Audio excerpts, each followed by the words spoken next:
This is LBC from Global, leading Britain's conversation with James O'Brien. It is 3 minutes after 10. Do you fancy playing a little game? The way you ask a question can be fascinating, can't it? Because I was just thinking, we're going to ask you in a minute, particularly if you are stuck on an NHS waiting list. I was going to ask you who you hold responsible, the government or the doctors, the medics, let's say, to broaden it out somewhat. And then it occurred to me that, actually, I'll tell you when it occurred to me, reading all this bilge about 100,000 people coming here under Keir Starmer's probably doomed plan to set up some sort of returns agreement with the EU. It just occurred to me that these people in government and all the client journalists who recycle their garbage unchallenged, they're going to be staggered when they find out who's been in charge for the last 13 years, aren't they? There's some massive wake-up calls coming for 80% of Fleet Street and a lot of people who do my job for a living when they find out who's been in charge for the last 13 years, but who's been cheerleading for them at pretty much every turn. And then you just have a little look around at the state of the nation and wonder who's responsible. Rishi Sunak effectively today saying, well, if it wasn't for those pesky medics, I would have brought waiting lists down. But that's not the game. The game was this. So I could say to you, who do you hold responsible for languishing? I would use that word correctly. Who do you hold responsible for your or your loved one languishing on an NHS waiting list? Do you hold responsible the people who have been in charge of the NHS for the last 13 years or the doctors? Right? And that is a question loaded to lead you in a certain direction. And then I could ask it like this. I could say, who do you hold responsible for you or your loved one languishing on an NHS waiting list? Is it the politicians desperately trying to make diminished budgets and a growing population go further? Or is it the doctors who can't even be bothered to turn up for work because they're striking for even more pay? I could phrase it like that, right? And you'd go, or you could potentially be led in a slightly different direction. Then you could do it, I suppose, double bubble, maximum provocation. Who do you hold responsible for the fact that you or your loved one is languishing on an NHS waiting list? Is it the politicians who've been in charge of the NHS for 13 years, or is it the medics that are so committed to patient care that they keep going on strike? And then I could go completely neutral and simply say, who do you hold responsible for the fact that you or a loved one are languishing on an NHS waiting list? The government or the doctors? The government or the medics? 03456060973. It's how you do it, isn't it? Isn't it interesting? And of course, because the media landscape is so completely corrupted now in this country, Rishi Sunak can kind of get away with trying to wash his hands of all responsibility. And it doesn't just go back to his premiership. Go back to the beginning of austerity, when they just sucked billions of pounds out of the NHS. What's crucial about this, and you need to look at the inimitable John Byrne Murdoch's work at the Financial Times on what funding is and what funding does. Because with their client media, they will say to you, we're putting more money than ever before in the NHS, which might technically be true, but the amount in real terms, in percentage terms, is the lowest, has been for years, the lowest it has ever been. And what that does, I needed someone to explain this to me, because I fell for it. I have to say, well, they're putting more money in than ever before. What that does is deprive trusts of spending money on what you might describe as long-term investment. So at its simplest, beds and equipment, which would actually shorten the amount of time that people spend in hospital. So the more beds you've got and the more equipment you've got, the less time patients will generally spend in hospital. The more people you can treat and the less time they will spend in hospital. So what we've had for 13 years is successive governments dedicated to curtailing spending on what you might describe as long-term or infrastructural investment. And of course, because we've allowed depraved liars like Boris Johnson to rise to the highest offices in the land, they not only trim the spending, they not only cut the spending, particularly on these crucial infrastructural areas, but they simultaneously claim that they're doing the exact opposite. So it's as if he's picking your pocket with one hand and tweaking your nose with the other. And you then shake him by the hand and say thank you. Because all this bilge about building 40 new hospitals, which even if it had been close to the truth, wouldn't have been the truth, because a lot of them, of course, were what we would describe as a refurbishment. You get a new kitchen. We're having some building work done at the moment. You come home when it's finished and say, oh, look, we've got a new house. Well, no, you haven't. You've got the same house. You've just tarted up the kitchen a bit. But in Boris Johnson's glorious rule, that's a new house. Seriously, probably a lick of paint.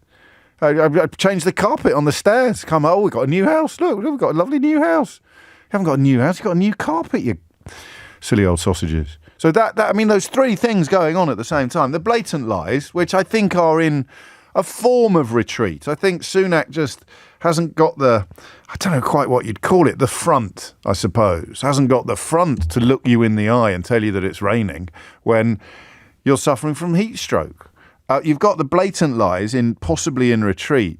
You've got the passing of the buck now. It's almost our national sport, isn't it? Politicians blaming anyone but themselves. Blaming it on the sunshine, the moonlight, the boogie. And now Rishi Sunak essentially seeking to blame waiting lists on doctors and nurses, as if we're too thick to notice that the waiting lists were enormous before any industrial action began. And one of the reasons why doctors and nurses continue to take industrial action is to highlight the fact that the NHS is being run into the ground and they're not able to do their jobs to the degree that they would like to. Problems with recruitment and retention are intimately related to pay and remuneration.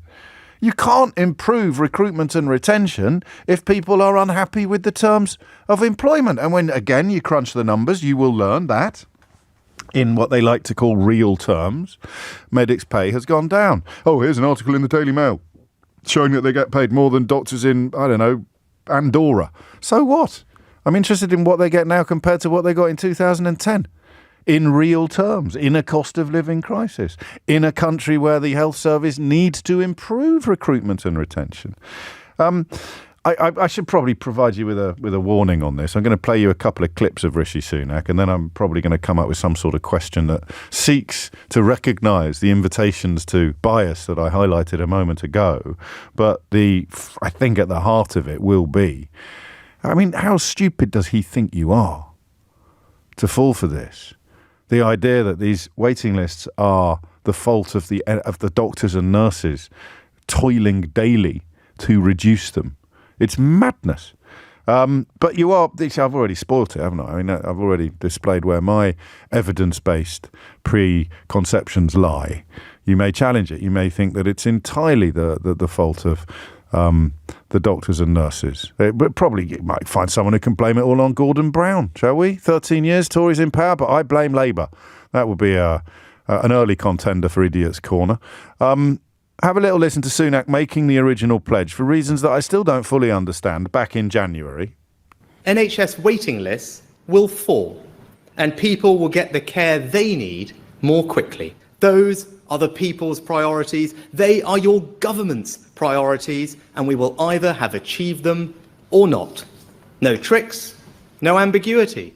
This is 7.7 million people today. That's where we are. That translates to roughly 1 in 7 people in England waiting for treatment. I think, I know I overused the boiled frog analogy, but it's hard to think of a better example of it, isn't it? You know, my A to Z theory. If you went from A to Z in one move, there'd be riots on the street. But if you go through the other 24 letters before you get from A to Z, B, C, D, E and the rest of them, then actually it goes unremarked, or we accept it, we put up with it. If you went from 2010, when patient satisfaction in the NHS was at the highest it has ever been, and then you woke up the next morning and there were 7.7 million people waiting for treatment in England, there'd be a blooming revolution of some kind. And yet, because it's happened incrementally over 13 years, we sit here now and we go, oh, it's gone up a bit, has it? It was the figure 1 in 7 that stopped me in my tracks. I thought a colleague had made a mistake. It can't be 1 in 7. 1 in 7 people waiting for treatment in England. People would be marching. They'd be marching on Westminster. Unless, of course, they listen to Rishi Sunak, in which case they'd be marching on the hospitals and blaming all the doctors and nurses. It's quite breathtaking. 13 minutes after 10 is the time. Here he is last month on LBC trying to blame the strikes on the doctors and nurses. All these other unions and millions of public sector workers, including the NHS, have accepted it. Now, there are a few exceptions, including junior doctors and consultants. That's what's causing the waiting list to go up. I don't think that's right. I would say to them, I'm very grateful and respectful of the incredible job you do, but we all have a shared mission to bring the waiting list down. So I'm going to play that to you again because I want you to just notice something.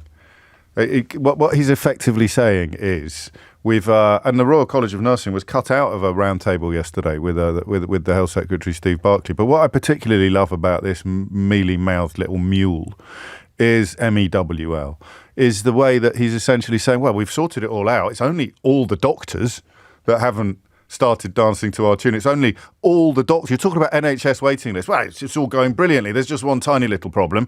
All the doctors. I'm not imagining that, am I? Have a listen. All these other unions and millions of public sector workers, including the NHS, have accepted it. Now, there are a few exceptions, including junior doctors and consultants. Junior doctors that's and what's causing consultants. the waiting list to go up. I don't think that's right. That's I would all say the to them, doctors. I'm very grateful and That's all respectful the of the doctors. incredible He's the job Prime you do, Minister. but we all have a shared mission Do to we? bring the waiting list down. Right. Yeah, so you'd be bringing the waiting lists down, would you, pal? If it wasn't for checks notes. I don't do that very often because it's such a lazy little gag, but sometimes it really works. In fact, I'll even do a sound effect. Checks notes. All the doctors. All of them. Every single doctor. Listen to it again, just to clarify that I'm not going bonkers. All these other unions and millions of public sector workers, including the NHS, have accepted it. Now, there are a few exceptions, including junior doctors and consultants. That's what's causing the waiting list to go up. I don't think that's right. I would say to them, I'm very grateful and respectful of the incredible job you do, but we all have a shared mission to bring the waiting list down. Go on then. That is absolutely incredible. I didn't notice that at the time. That's absolutely breathtaking. So what's that, Prime Minister? You're getting everyone's got their shoulder to the wheel, except all the doctors. All of them. Every single one. There are no doctors left, are there? If you've got the junior doctors and the consult, that's everybody, I think, pretty much. I can't believe my ears some days, and I do this for a living. So, what's the question then? It is, I suppose, possible that you blame somebody else for the 13 years of Tory rule. I'd be fascinated to hear who. 0345 60973. How does he think he'll get away with it? It's actually a slightly more nuanced question than it initially appears. I was looking yesterday at the ludicrous claims they're making about immigration, and I thought, well, they will get away with this. They'll put it out there, this 100,000 figure, which Rishi Sunak has pulled out of his hat. It will, because it will be repeated by the Telegraph and by the Times and by the Sun and by the Mail and by the Express and by some broadcasters. It will be repeated. It doesn't matter how many times Yvette Cooper turns up with a calculator and says it's absolute garbage. Some people will choose to believe it because they have their scarf, even after 13 years, tied so tightly around their neck. Their bright blue scarf, it has cut off the flow of blood to what passes for their brain. But when Rishi Sunak comes forward and talks about waiting lists being at phenomenal levels, months after promising that he would bring them down, and then seeks to... It's been growing for much of the last decade. But before that, they were falling. So you've got 3 million in 2014, 4 million in 2017. It's like that fast show sketch, not fast show. It's like the day-to-day sketch, isn't it? When Steve Coogan played the swimming pool attendant. In 1984, nobody died. In 1985, nobody died. So in 2014, there wasn't a strike and there were 3 million on the waiting list. In 2017, there wasn't a strike and there were 4 million on the waiting list. In 2021, the doctors weren't on strike and there were 5 million on the waiting list. In 2022, I don't think there were strikes last year, were there? There were 7 million on the waiting list. In 2023, there are doctors striking occasionally, sporadically, and there's 7.7 million people on the waiting list. So that proves the waiting lists must be the fault of the doctors. That's not... he's supposed... Good God, if he'd done sums like that when he worked at Goldman Sachs, he'd have been sent to jail. Because we live in a country where playing fast and loose with money is considered to be a much more heinous crime than playing fast and loose with people. with people's lives, with people's health. Let's have a look at the Grenfell Tower story, if you'd like an illustration of where that kind of ideology can lead. So how does he possibly imagine that he could get away with blaming doctors for the waiting list? That is a genuine question I would like you to answer. 0345 6060 973. A couple of you pointing out that it's a shame they can't blame it on the EU anymore, because if they could, they would. And the second question is this. I want to get this one right, because the usual tricks aren't quite working. They will be for some sort of mutton heads. Of course they will. But the usual tricks aren't working. And what I want to know is, from people on the waiting lists, and I've got a terrible personal experience of this, someone we know, diagnosed with epilepsy, actual epilepsy, after having a seizure, and can't get seen until January. So go to A&E, get diagnosed effectively, have the tests you need for the diagnosis, but for the treatment, for the drugs, for the advice on how to handle this life-changing diagnosis, no appointments available until January of 2024. That's a waiting list, right?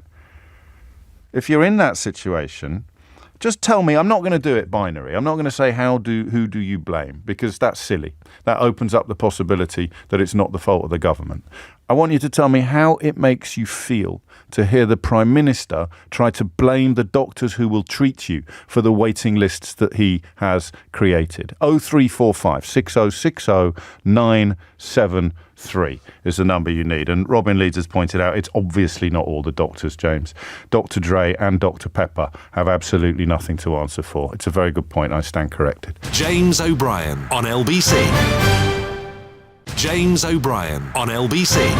No, if they put the graph showing NHS waiting lists on the front page of newspapers as often as they put pictures of refugees in dinghies, I don't think anyone would ever vote Tory again. Just the very simple plotting from 1997, when waiting lists had been, up until which point waiting lists had been rising for a very long time, and then they plummet until 2010, at which point they start rising again, until 2020, when they go off the charts.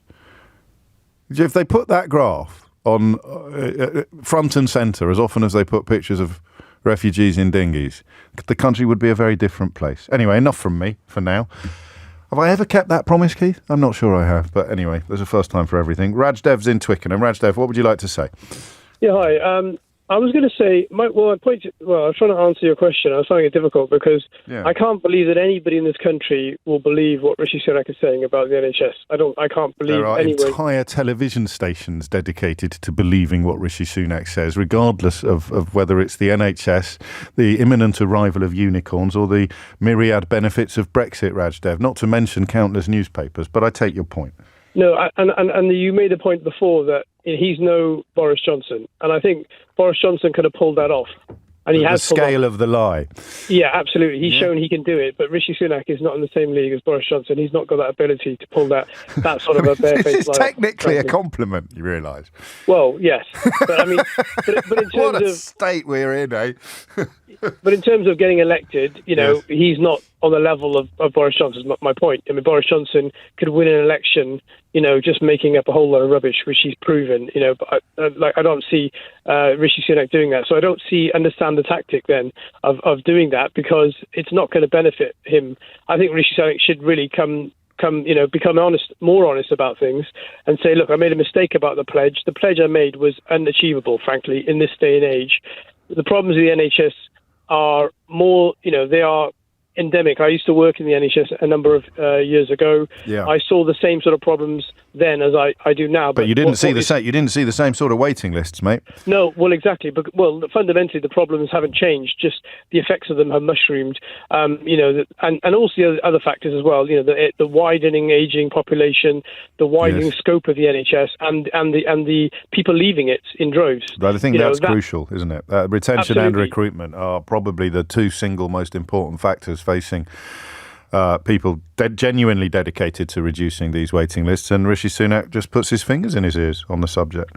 Yeah, but what's depressing for me is if I look at Labour's strategy, I don't see that there's any solution to what they're offering either. And I don't think anybody on either party has got a handle on what the NHS needs. You may well be right. All I can do is point you to the record, and the record shows absolutely clearly that under Labour, the waiting list went down from 18 months to 18 weeks.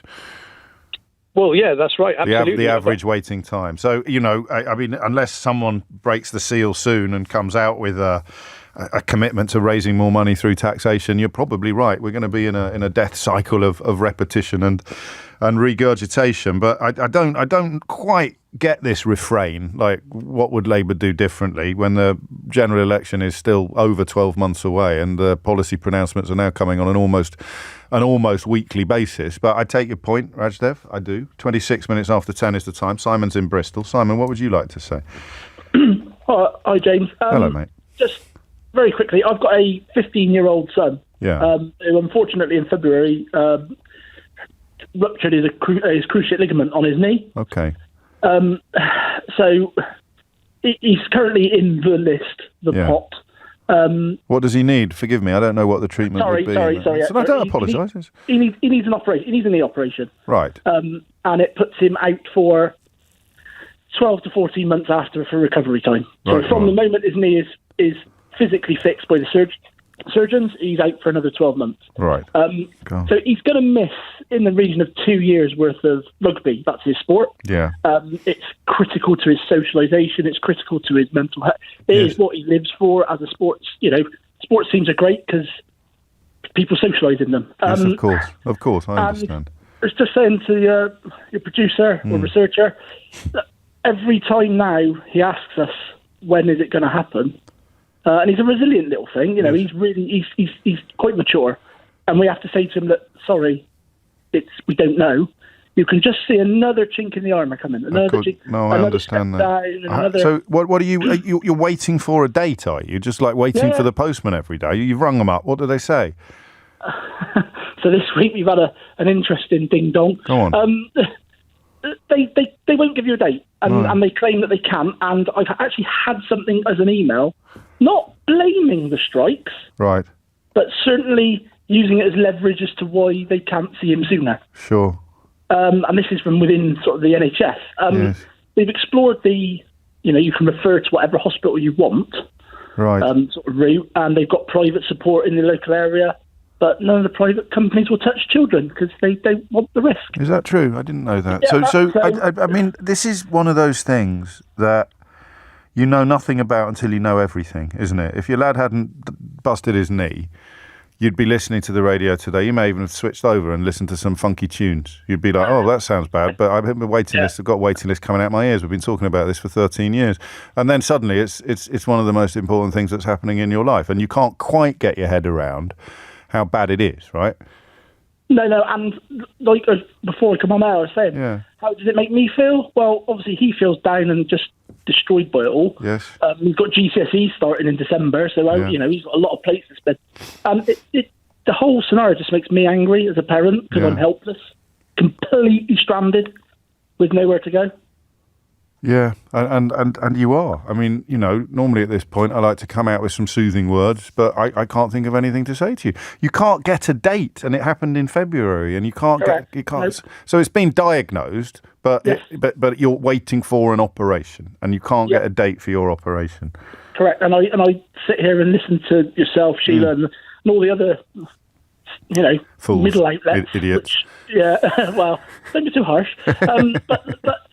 And I listen to this bloke who has got no moral accountability, no moral backbone, no physical backbone, no leadership skills, lead the country, and blame everybody else for all everyone but himself. So I would say his failing, but his party's failing. I'll tell you what it is. So listen, as that letter you refer to mentions and makes clear, obviously doctors taking industrial action is going to contribute to a problem. But it is a bit like one sprinkle on a cake, hundreds and thousands. So he's blaming the state of the cake on one sprinkle. And none of the sponge, none of the icing, none of the topping, none of the other sprinkles, none of the candles, none of the cream filling. He's blaming it on on a sprinkle. Thank you, Simon. Try not to be hard on yourself, because, you know, everyone else would be in pretty much the same boat as you if their child had suffered the same thing that you suffer. That your boy has suffered. 10:30 is the time. Thomas Watts is here now with your headlines. James O'Brien on LBC. James O'Brien on LBC. 10:34 is the time. I mean, I do this occasionally. I don't know whether it's because it's the end of the week, it's a Friday, and I'm feeling a little bit tired. But sometimes a clip. The one yesterday we should play again as well. Can we get that one again from yesterday? That Theresa May one. They just sort of slap me around the back of the head like a wet fish sometimes. And when Sunak tried to blame the waiting lists on the doctors, completely ignoring the fact that they've been going up exponentially since 2010. This little bit here where he essentially says, well, I would have fixed it if it wasn't for all the doctors, is pretty much a wonderful illustration, actually, of just how sycophantic in many ways our media has become. All these other unions and millions of public sector workers, including the NHS, have accepted it. Now, there are a few exceptions, including junior doctors and consultants. That's what's causing the waiting list to go up. I don't think that's right. I would say to them, I'm very grateful and respectful of the incredible job you do, but we all have a shared mission to bring the waiting list down. So if it's doctors taking industrial action that's causing the waiting list to go up, why did they go up in 2010 and 2011 and 2012 and 2013 and 2014 and 2015 and 2016 and 2017? Can you see where I'm going with this? And 2018 and 2019 and 2020 and 2021 and 2022. And when you think of it in those terms, the question of how the hell he thinks he can get away with this is actually worth asking. Jenny's in Blackpool. Jenny, what would you like to say?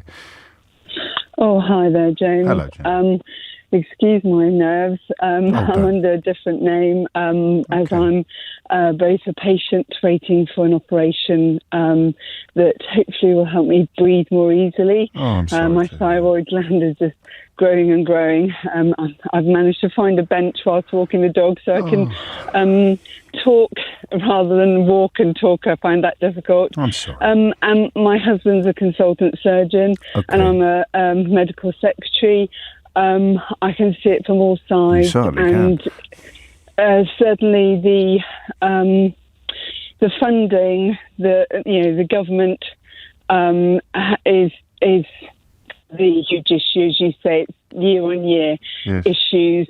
Now we're having waiting times in A&E that we'd occasionally see at winter time. Kind of 5-10 years ago. Yes. It'd be the exception to the rule at winter. Now it's like in the summer there's waiting times in A&E that are astronomical. And it's down to lack of staff, as you say, recruitment, retention. There's so many issues. And you asked the question, how does it make me feel? Yes. Sorry, emotional. No, you take your time. Going from absolute anger to, I suppose, sadness to fear for, my father-in-law recently died. He had wonderful care in the community, but in the hospital it was shocking because hardly any staff. And I just feel for everyone out there waiting for their operations, because we have patients coming to us, medical secretary in the private and NHS, and especially the older patients that have more complex health needs. The private hospitals do not deem that them safe to be operated on in their hospitals. So they come to us saying, I've been told I've got to wait 2 to 3 years for this particular operation. Can I pay privately? And we're there saying, well, we'll get the pre-assessment team to assess you. And of course, they're too much of a health risk for the private hospital setting. So back to the NHS they go. And people don't understand that, it's all very well kind of, getting minor operations done and procedures and, checkups. Only yesterday I was taking my daughter to have a breast scan because, just couldn't see the GP and she's off to uni soon. And anyway, sorry. No, don't ever apologise, Jenny. I think it's a drip feed effect there. Well, it's death by 1,000 cuts, isn't it, to coin a phrase? Yeah, it's just like the, kind of blaming everything on the EU, as you say. But let's start kind of by really kind of making the public turn against the professions in the NHS. Yeah.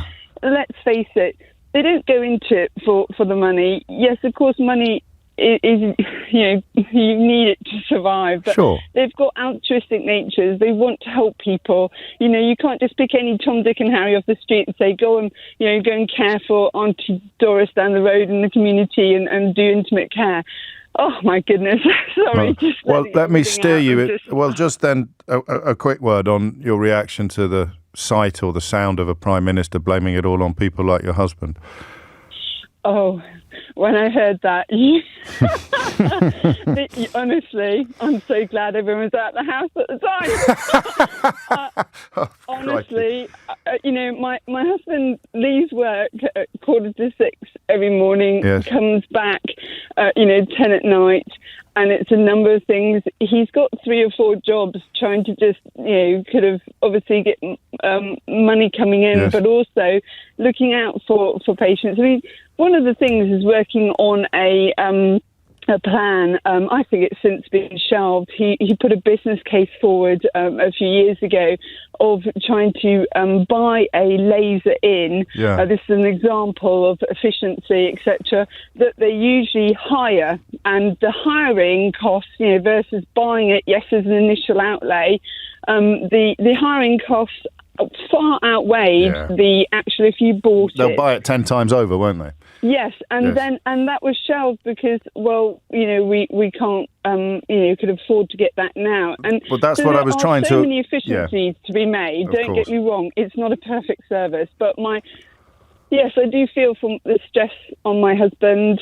I find it increasingly difficult to breathe and therefore want the operation. But obviously when you're told, we've got to put a child with cancer on the list instead of you, of course you're going to let that happen. But I hear you. I do. My mum has been a slave to her thyroid for years, so I have some inkling of the trials and tribulations that you face. But presumably, on top of the symptoms, the uncertainty must be very draining as well, Jenny. Yes, but at least I'm not in pain. Yes, like there are a number of people out there, and on we go. I thank you, and thank you also. Lovely to speak to you, James. It's a genuine pleasure to speak to you as well, and I do wish you all the best, obviously. But I'm particularly grateful for the illustration of what I was trying to convey about the difference between spending and investment, and I think Jenny just nailed it with that laser. So you're spending more money than ever before. For example, on renting a laser. If you were investing, you would be buying the laser, which would mean this month you spent more on lasers than you currently do, but for the next 50 months, you would be spending a lot less. Speaking of strikes, train drivers are out again on September the 30th and October the 4th. Some breaking news for you, coinciding with the Conservative Party annual conference. Of course, until helicopter pilots go out on strike, Rishi Sunak's travel plans will presumably be unaffected. This is part of their long-running dispute over pay. Again, recruitment and retention being crucial to the ASLEF union's vision of the future of the railway. So just start the stop watch now for Rishi Sunak blaming it all on striking railway workers rather than decades of, at least decades of post-privatisation decline. Tamsin is in Tavistock. Back to the NHS. Tamsin, what would you like to say?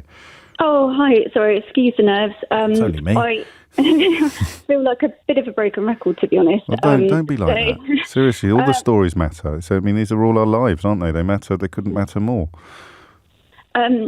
So my son is 5, nearly 6 now, right. And has epilepsy. He has been on the surgery pathway now for nearly 3 years. Okay. From when it was kind of first mentioned, and you see a neurologist to talk about surgery, etc. So I try to keep it concise because it's just Banhausen. Of course. And anyway, it's just wait. It's every stage has been waiting. So every pre-surgical assessment, it's been months and months, to get this test and this test and this test, and kind of finally got to the point where we thought we'd had everything we needed to do, and we're kind of waiting for surgery. And we met up with his neurosurgery team back in April. Right. They're as kind of disheartened as more. We should probably take a moment to reflect on how dismal and draining this must be for the professionals, even before the Prime Minister tries to blame them for the problems that they're trying to solve. Yeah, obviously they've all got quite a, I think just to survive, they have to have kind of a dark sense of humour, and they were kind of like, we all went to go and get jobs at Costa, but they didn't want to, kind of thing. And we were like, please don't leave. So my friend's actually, she's a neurosurgeon, although not in peds. And she's having to kind of literally go into work every day. I don't think she'd mind me saying, going into work every day and literally fighting for a bed for her patient. So she kind of, she said, I'm all set up to do surgery, and then I spend an hour in the morning fighting to get a bed to even do the surgery, and then I have to get myself back in that headspace. To do the surgery. Yeah, and repeatedly, all the while being told that the sooner he has, so they want to resect the part of his brain, obviously, that's causing the seizures. Right. To hopefully give him seizure freedom, or at least reduce them. Yeah. And all the while being told, that the sooner he has this done, the better the outcome. Tamsin, I'm so sorry. The more seizures he has, the more damage is effectively being done to his IQ, and and then on the other side of that, there's no help from the local authority are backed up. So he really needs an EHCP, which is something that will help him in school. Yes. And that's an 8-month wait list for an educational psychologist to come and assess him. And we've looked at private routes. They won't accept those. In terms of private peds neurosurgery, if we could sell everything we owned, but it just doesn't exist in the UK for the reasons that Jenny alluded to, because it's not an attractive business proposition for the private sector hospitals. Yeah, so we've gone down the MP route. They can't help. We've contacted Steve Barclay. We've got the same automated response of, we're ploughing a load of money into NHS, blah blah blah. There is just we've hit every brick wall. And what? I mean, do you have an inkling of when the operation? So when we met back up with him. So we met with him in April. Yes. So he has to have a pre-surgery surgery, if that makes any sense. Of course it does. So they need to do further testing, which is when they put probes into his brain, basically. Right. They said they were thinking that could be done maybe in the new year. Right. I spoke with the secretary the other day, and she said, unfortunately, their head technician retired back in, I think it was June, and they've only just got another one. So I have absolutely no idea when it's going. I'm so sorry. I'm so sorry. And you are clearly a mum who is, out there every day trying to do the best for your boy. There'll be some children who don't have the level of advocacy that your son has, but it's not really doing you much good, is it? Even. Well, no, this is the thing, yeah, and I think. I'm sorry. No, it's all right. Both his dad and I have always said, I don't even know how you'd begin to navigate this if you don't have the help or, or and the confidence, the headspace, really. Yeah. But there it is. So I will ask you how you, because you've rung in and I don't know what it was precisely that prompted you to ring in, but when you hear a Prime Minister blaming this situation on the doctors, what's your response? I think he needs to go and actually visit a hospital for once. I don't know, but I think I honestly have got to the point now. So long time listener of yours, but we've honestly got to the point now. I don't think they care. No. I really don't think they care at all. No, I hear you, and I would, just because you're a suffering mum, I'd like to push back on that, even with my very low opinion of these people, and tell you I don't think it's quite that bad, but I'm afraid I do too. Actually, I think that every day you see more evidence that they're interested only in tomorrow's headlines in newspapers that are already sycophantically committed to their cause. They're not remotely interested in what is actually happening to people on the ground. Tamsin, I'm sorry, I just am, and I hope things improve sooner rather than later. And another evidence, because I mentioned epilepsy at the outset, a teenager that we know being diagnosed after going to A&E mid-seizure, but not having any appointment yet until the new year, and still not a specified date. So, living with this diagnosis without any real knowledge of what they should be doing or even what it might mean. Thank you. 10:48 is the time. James O'Brien on LBC. James O'Brien on LBC. 10:51 is the time, and you are listening to James O'Brien on LBC.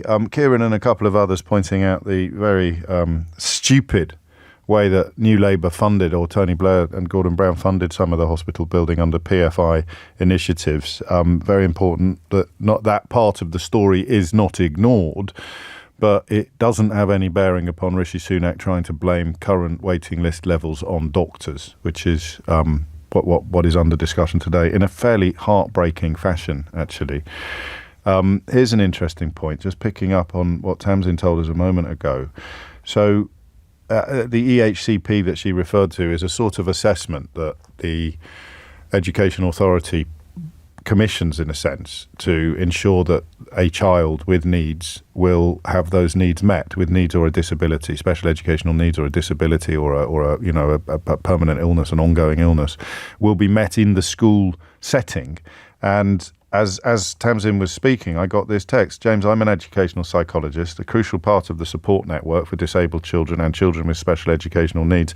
We've just voted in favour of strike over our pay and conditions. So I imagine we will be demonised over the coming weeks and months. It's mad, isn't it, when you think about it in big picture terms?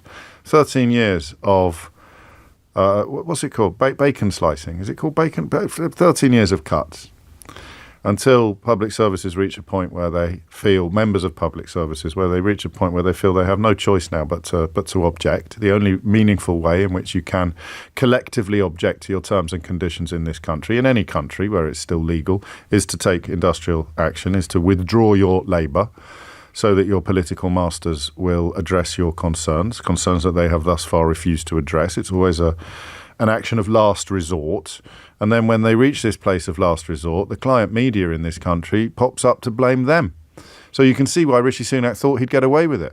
I would have reduced waiting lists if it wasn't for you pesky doctors. It's like the worst episode of Scooby-Doo ever. But I don't think he will on this occasion. I'm not quite sure why. Kate's in Manchester. Kate, what would you like to say? Hi, James. Hello. First time caller, and I'm absolutely raging, and that's why I had to phone in. Fill your boots.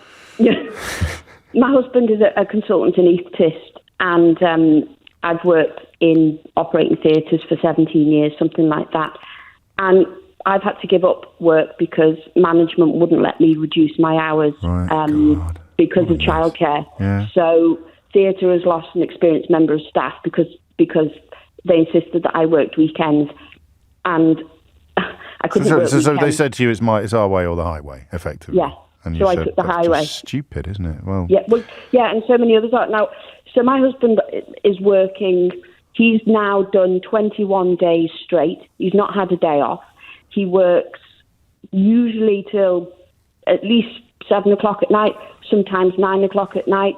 If he's on call, he could be working all night, and then he has to go into work in the morning. He is doing everything he can to get the waiting list down.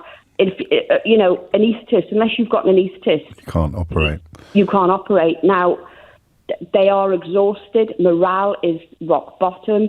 They've started fighting amongst themselves because, they cannot work any harder. There isn't enough staff. They say, we're going to plough this many £1 million into the NHS. To become a consultant anaesthetist takes at least 15 years. Yeah. You can't just plough a ton of money into the NHS and expect waiting lists to come down. This is about there being not enough staff and, Yeah, well, it's the 2 R's and the 2 I's. It's recruitment and retention, and it's investment and infrastructure, none of which are addressed by saying, we're spending more today than we did yesterday. Money doesn't, when I say money doesn't come into this, yes, money does come into it. But unless you cannot do major surgery without there being an overseeing consultant, either both on the surgical side or on the anaesthetic side. So it will take at least 20 years to even try and So the political challenge is an oil tanker, isn't it? Really, right? I mean, it's got to be turned around. Well, I can see why you're raging because. Well, my husband's not striking. This is the thing in his NHS trust. Right. At least 50% of the consultants in his department. It may be more, but obviously you don't have to say whether you're striking. He is not striking. When the junior doctors walk out, he is not striking, and neither is the surgeon that he's working with. That list will go ahead. as far It's as incredible. So he's getting a kicking from all sides in a way. He's not only seeking to, well, working every hour God sends to help people. He's being blamed for the problems that he really is trying as hard as he possibly can, to the exclusion of industrial action, to solve. I mean, that's doubly unfair. Yeah, but that's not exclusive. A lot of people. I'm sure. He mainly specialises in bowel cancers, and there's so many people. He's also the lead in, the pre-op appointments, that he leads the pre-op appointments. And the problem he's seeing in the pre-op department is, because people have been on the waiting list so long, things have got their health worse. has deteriorated. Their health, the patient's health has deteriorated so much that they need extra tests. He had a patient last week. So we're spending more money. So Yeah. that, again, it's the difference between spending and investment, isn't it? Yeah, but if you think he had a patient that needed urgent surgery, within the pre-op environment, he discovered that he had cardiac problems, so they couldn't operate. So they referred him for cardiac tests, and his appointments come through as next February. So God, it'll be even worse by then. So, Yeah, I mean, really, the things are the waiting lists themselves, the statistic, mad though it sounds, given that it's so enormous, and that this figure of speech normally refers to something that's small, they are the tip of the iceberg. Yeah. In real terms. So there's no, forgive me, Kate, there's no light at the end of the tunnel on a personal level for your husband, is there really? Or is there? There is, because he gets an enormous amount of job satisfaction from helping people. And I mean, yesterday it was, my daughter had an event in school, and he actually had to explain to my daughter that he couldn't go because, one, he was actually doing a paediatric dental list, so he was the anaesthetist for young children so one, he didn't want to have to cancel that list. Two, there was no one else qualified enough to do that list. So he had to explain to my daughter that he couldn't watch her getting her prize because he had to go and do this list. So it has a knock-on. I mean, of course it does. Did she understand? Did she understand? Oh, God. Yeah, she's 13, and listen, he's got 2 children that went through COVID. These are children that didn't see their father for months on end because he was working 16-hour shifts in ITU. So, these doctors, that they're not in it for the money. No. My husband is at the point of leaving the BMA, which is his union, because he believes that they've become a little bit too militant. Fair enough. They were, I think, I'm not actually sure, because for me to have a conversation with my husband, I almost he's never need to in. make an appointment. Well, I need to make an appointment. Yeah. I hear you. I'm not sure if they were offered 8%. I'm not sure, but that was rejected, and he didn't get a say on whether that was rejected or not. That was taken upon. That is the nature of the ballot. But you remind us all, of course, that the reportage, whether it's sympathetic or hostile, is lazy. It's simplistic because it speaks about doctors as if they're all part of the same worldview, as if they're all on exactly the same page. And you remind us that they're clearly not. But the notion of the Prime Minister trying to blame the waiting lists upon the doctors, I think, whatever page you're on, remains absolutely toxic. And speaking of toxic, thank you, Kate. I'm already a bit late for the news. I hope you feel you had a fair crack of the whip. Speaking of toxic, breaking news in Brexit Britain, Enoch Powell is trending. Do you want to have a little guess as to why? The godfather of modern racism and fake race scares, infamous rivers of blood speech, claiming to quote constituents, but 50 years later, no one can find any evidence. No one could find any evidence at the time that he was quoting constituents at all, although they're not hard to find. You can borrow idiots' calls. So why might Enoch Powell be trending? I'll give you a clue. It's got something to do with the next year's London mayoral election. Now, there's a little riddle you can ponder over. James O'Brien on LBC. James O'Brien on LBC. It's 4 minutes after 11. You're listening to James O'Brien on LBC. I certainly no happier territory explored in the next hour than we were exploring in the last. I hope you don't mind me sometimes sort of confiding in you about the way my attitude to my job changes over the years, and the sort of reasons why my enthusiasm for spending time with you every day is astonishingly undimmed even after 2 decades. And part of the reason happened earlier this week when we discussed something that has been a hardy perennial of radio phone-ins for almost as long as radios have existed, certainly for as long as I've been alive, give or take. And I arrived at a new realisation. I arrived at a new understanding of an issue, because I never really grasped the confected outrage expressed all across right-wing media whenever a police officer behaves in a relaxed and friendly fashion at a public gathering. But when we were discussing the confected outrage about police officers dancing at Notting Hill Carnival or wearing badges in support of gay pride, I had a proper penny drop moment. I suddenly realised that it's got nothing to do with police officers dancing. It's because Notting Hill Carnival is correctly perceived as a black British celebration, although thankfully everybody else is welcome. And obviously gay pride is a celebration of different sexualities. So what people who get cross, who claim to be cross with the dancing coppers, are really cross about are coppers being nice to people that they don't think coppers should be nice to. And it was nice, actually, that we clipped it. We clipped it up really well. And it was one of those wonderful clips that sort of went quasi-viral. It's certainly not one of my greatest hits. But sometimes when you do a clip like that, when you do a clip about bigotry, the replies, some of the replies do make my point in a much more powerful way than I've actually managed to do myself. So the replies were largely positive, but the negative ones literally proved my point to an almost unbelievable degree. So what you're really cross about is the police being nice to black people, and then lots of racism coming in response, apparently as a way of challenging the point that I'd made, which I thought was, I mean, sort of, there was almost a sort of rhetorical beauty to it. Twitter's done amazing things in that space, hasn't it? It made you aware of people who are precisely the problem you describe and prove it daily by responding to the problem you've described. So I mention all of that because it came back to me today when I started reading about Scotland Yard admitting that it's overused its power to strip search children.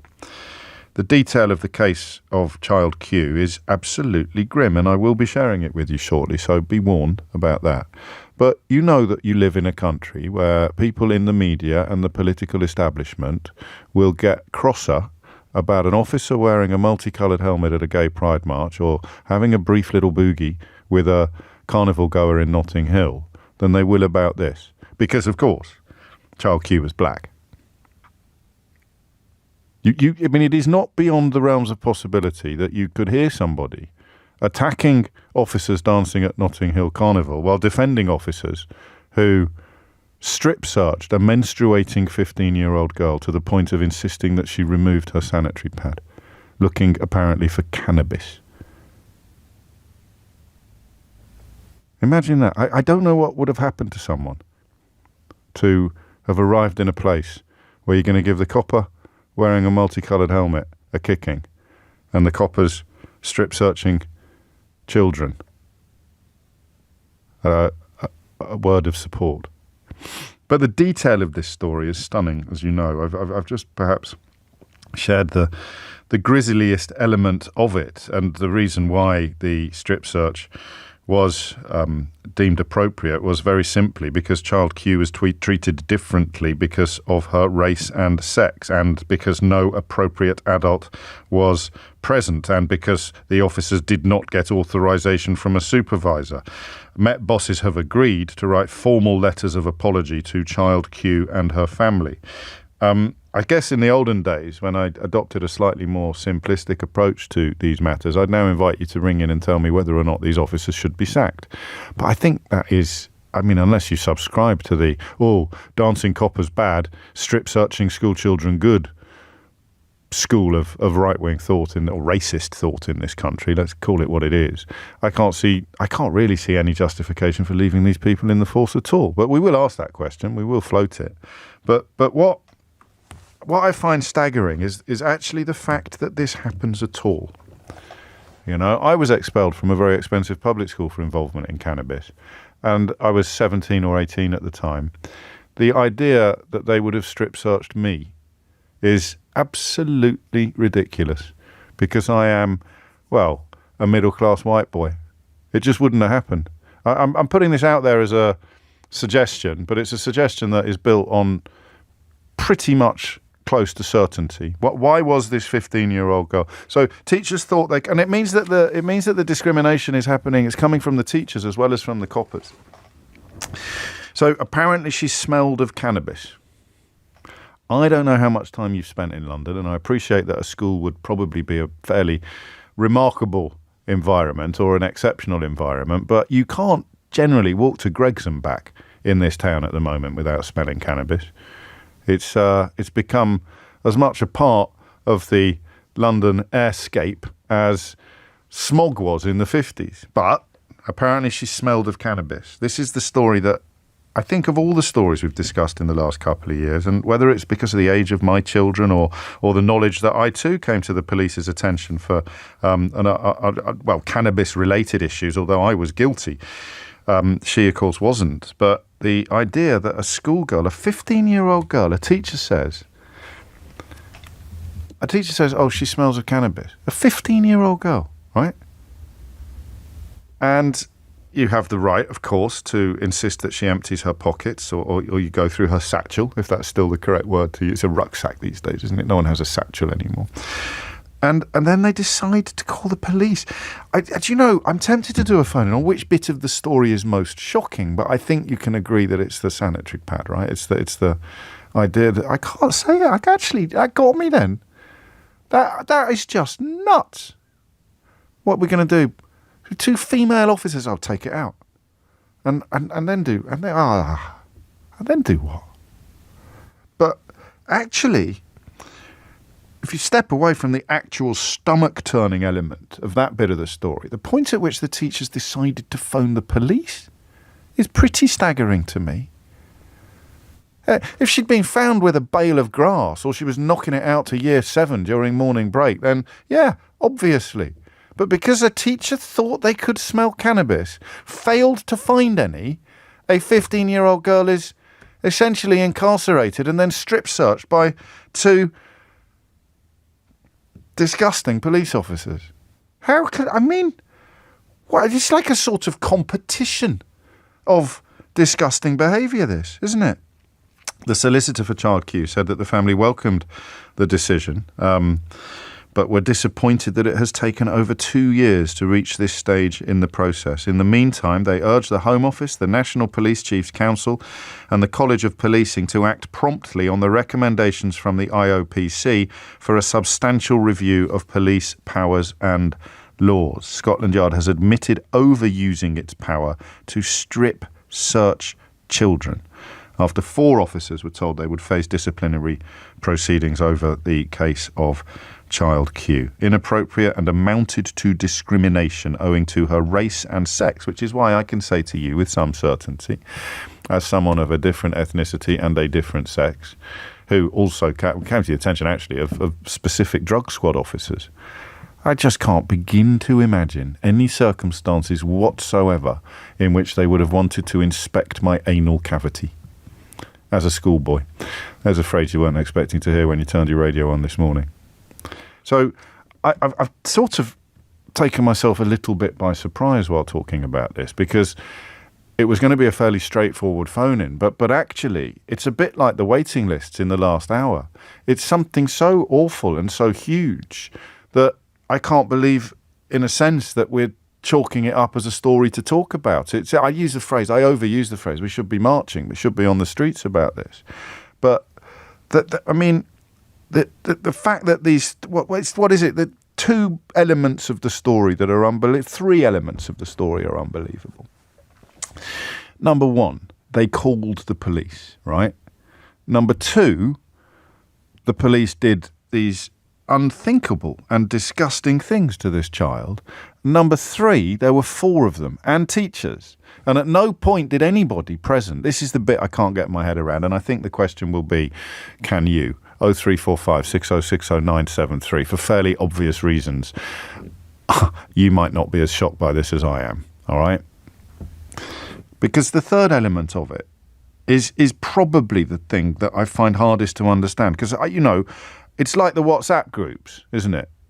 Where you think, how can one of them have not said, all right, lads, let's stop it now. Or I think you've crossed the line. That's the point, isn't it, with appalling behaviour? It's in the context of child abuse, desperate attempts to bring in something called mandatory reporting, where you don't just sort of look away. You actually are criminalised if you don't blow the whistle. You can see why people are reluctant to blow the whistle. But the idea that you have 4 teachers present and presumably 4 police officers involved in the decision-making process, no appropriate adult was present, no authorisation was secured from a supervisor, and if I was a teacher and this was your daughter, I would not have let it happen. I don't even think that is, susceptible to accusations of virtue signalling. Just run through in your mind the words behind what I just said to you. As a teacher, I'm not going to let police officers strip a child, remove her sanitary product, and conduct some form of internal examination on school premises. And you live in a country where people still claim to be cross about coppers dancing at the Notting Hill Carnival. They're the coppers we should be going after. Geez, man. It's unbelievable, right? 0345 6060 973 is the number you need. I'll take any answer you've got on this, and the question is as big as you want it to be or as small as you want it to be. I don't understand how this happened because of my upbringing, my class, my ethnicity, and my sex. You might. So, how did this happen?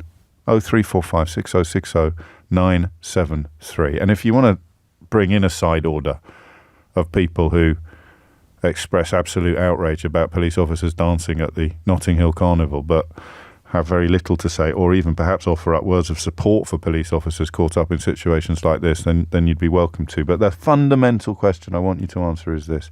How did this happen? Knowing what you know, thinking what you think, how the hell did this happen? Because it's the 3rd time I've covered this story and I still don't really get it. I wonder if I ever will. James O'Brien on LBC. James O'Brien on LBC. It's 20 minutes after 11. You're listening to James O'Brien on LBC. Some astonishing news just breaking on Sky News, actually, where it has been reported that 80 officers, on the day that Daniel Khalif, you'll remember, the terror suspect who escaped in slightly sort of Hollywood circumstances, on the day that he escaped, 80 officers didn't turn up for their shift at Wandsworth Prison. So there should have been 205 prison officers on shift to deal with 1,594 prisoners, but instead there were 125. I mean, crikey, I can't do every hour based on things I can't get my head around. But that is something else I can't quite get my head around. And we may turn our attention to it a little later in the programme, or it may just stay in the realms of news rather than conversations for us. But there it is, 80 officers who didn't turn up for their shift for a variety of reasons, I presume, on the day of Daniel Khalif's escape. Absolutely staggering. 21 minutes after 11 is the time. I mean, sometimes I do get texts that I sort of read them 3 or 4 times to make sure that I haven't missed some sort of point. And these are the days when I wish I could read out phone numbers. I wish you could give David a little ring and tell him what you think of him. If this child was white, would you be going mental on the radio, or are you doing this to jump on the bandwagon? Asked David, who might as well just have racist tattooed across his forehead. Incredible. I don't think I can answer that question, David, in words that you'd be able to understand. I don't know what the radio equivalent of crayon on a toilet wall would be, frankly, but I'm not the man. I think you might have accidentally tuned into the wrong programme. And the reason you are shocked, says Andy, is that you see the victim as human. This might be helpful, David, for you, actually. These police and teachers didn't see Child Q as human. When you dehumanise someone, it's easy to treat them as less than you. They saw her colour as an excuse to treat her as nothing, and that sickens me. I've both seen this behaviour and read about it in history books.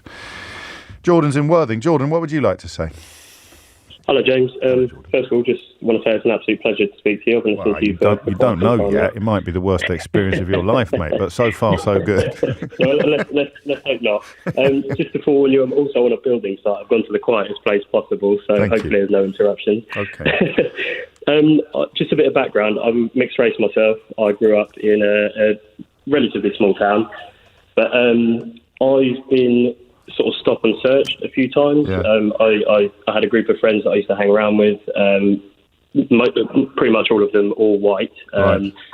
And there were times when sort of, there could have potentially been troublemakers in the area. Yes. I'm no angel myself, but every time that we were stopped as a group, I would be the focal point of the sort You'd of be police treated differently from your friends. Most certainly. There's been 2 instances where I was put in handcuffs and actually searched while my friends just sort of stood there and their names were taken and that was about it. What did your friends make of it? I hope that's not the wrong question to ask, but I am a... No, that's absolutely fine. They were obviously very angry themselves. They were saying, that's clearly racially motivated. They were very open in their opinion of it to the police in that instance. I think with regards to this poor girl, I think a lot of institutions like police, teaching, pretty much any institution there is, you're going to have bad apples, and I think unfortunately she's got every single one of them. You don't think it's more institutional than that? Because bad apple is exceptional. And we know the Met's problem is institutional because, of course, not only did McPherson say that when after Stephen Lawrence's murder, would have been his 49th birthday this week, and but Louise Casey said it again a couple of years ago. So I don't know that bad apples is quite the answer. I see where you're coming from. I really do, but I over the years I've dealt with I've had many run-ins with the police, not in a negative light. Just mean I've come across police in my line of work. I did security for a few years as well. Oh yeah. But I've met plenty of police, and there are obviously a lot of police that are good police. No, of course there are. I didn't mean to suggest that there weren't, but the problem here is it would be too much of a coincidence if everybody else working out of that police station and every other teacher in that school would have behaved differently, but by some astonishingly unfortunate aligning of the planets, this poor kid ended up with the 4 nasty coppers and the 2 stupid teachers. It just wouldn't stand up in a court of law, would it? I mean, God, that's really unlucky because everyone else would have been outraged by this. They must, because there's also the environment of impunity in which the police officers thought that this was in any way acceptable behaviour, and part of that would have been created by the teachers not kicking off. I mean, you'd have kicked off, right, if you were in security and the police turned up because you'd collared a 15-year-old who shouldn't have been doing what they were doing, and they said, right, we're going to strip search her now and remove her sanitary products so that we can inspect. You just wouldn't put up with it. You wouldn't stand aside, I don't think.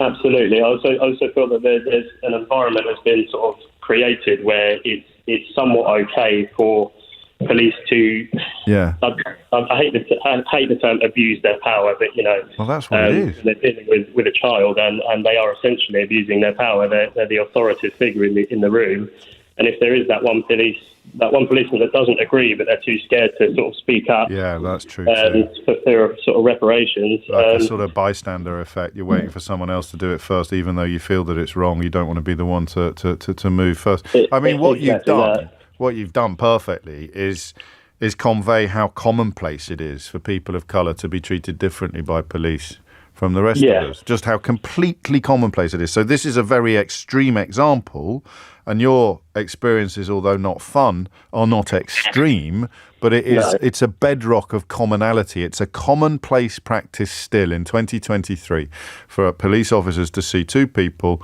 and treat them according to their skin colour. Certainly, yeah. I mean, as sad as it is, that is still the case. I mean, even at the age of 32, it's been sort of 15, 16 years since I was actually, fully stopped and put in handcuffs and searched in that sort of manner. But I'm still a bit apprehensive when walking past. Yeah, I mean, and goodness only knows what impact it's had on this child. Considerably more traumatising. And I think I read reports about about terrible impacts upon her mental health. I mean, it sounds like I'm trivialising it, but you know that I'm not when I say which bit of it is most shocking. The number of officers that were involved, the number that turned up, the teachers standing by and doing nothing, the teachers phoning the police because one of them thought they could smell cannabis, or 2 of them, or 10 of them, I don't care.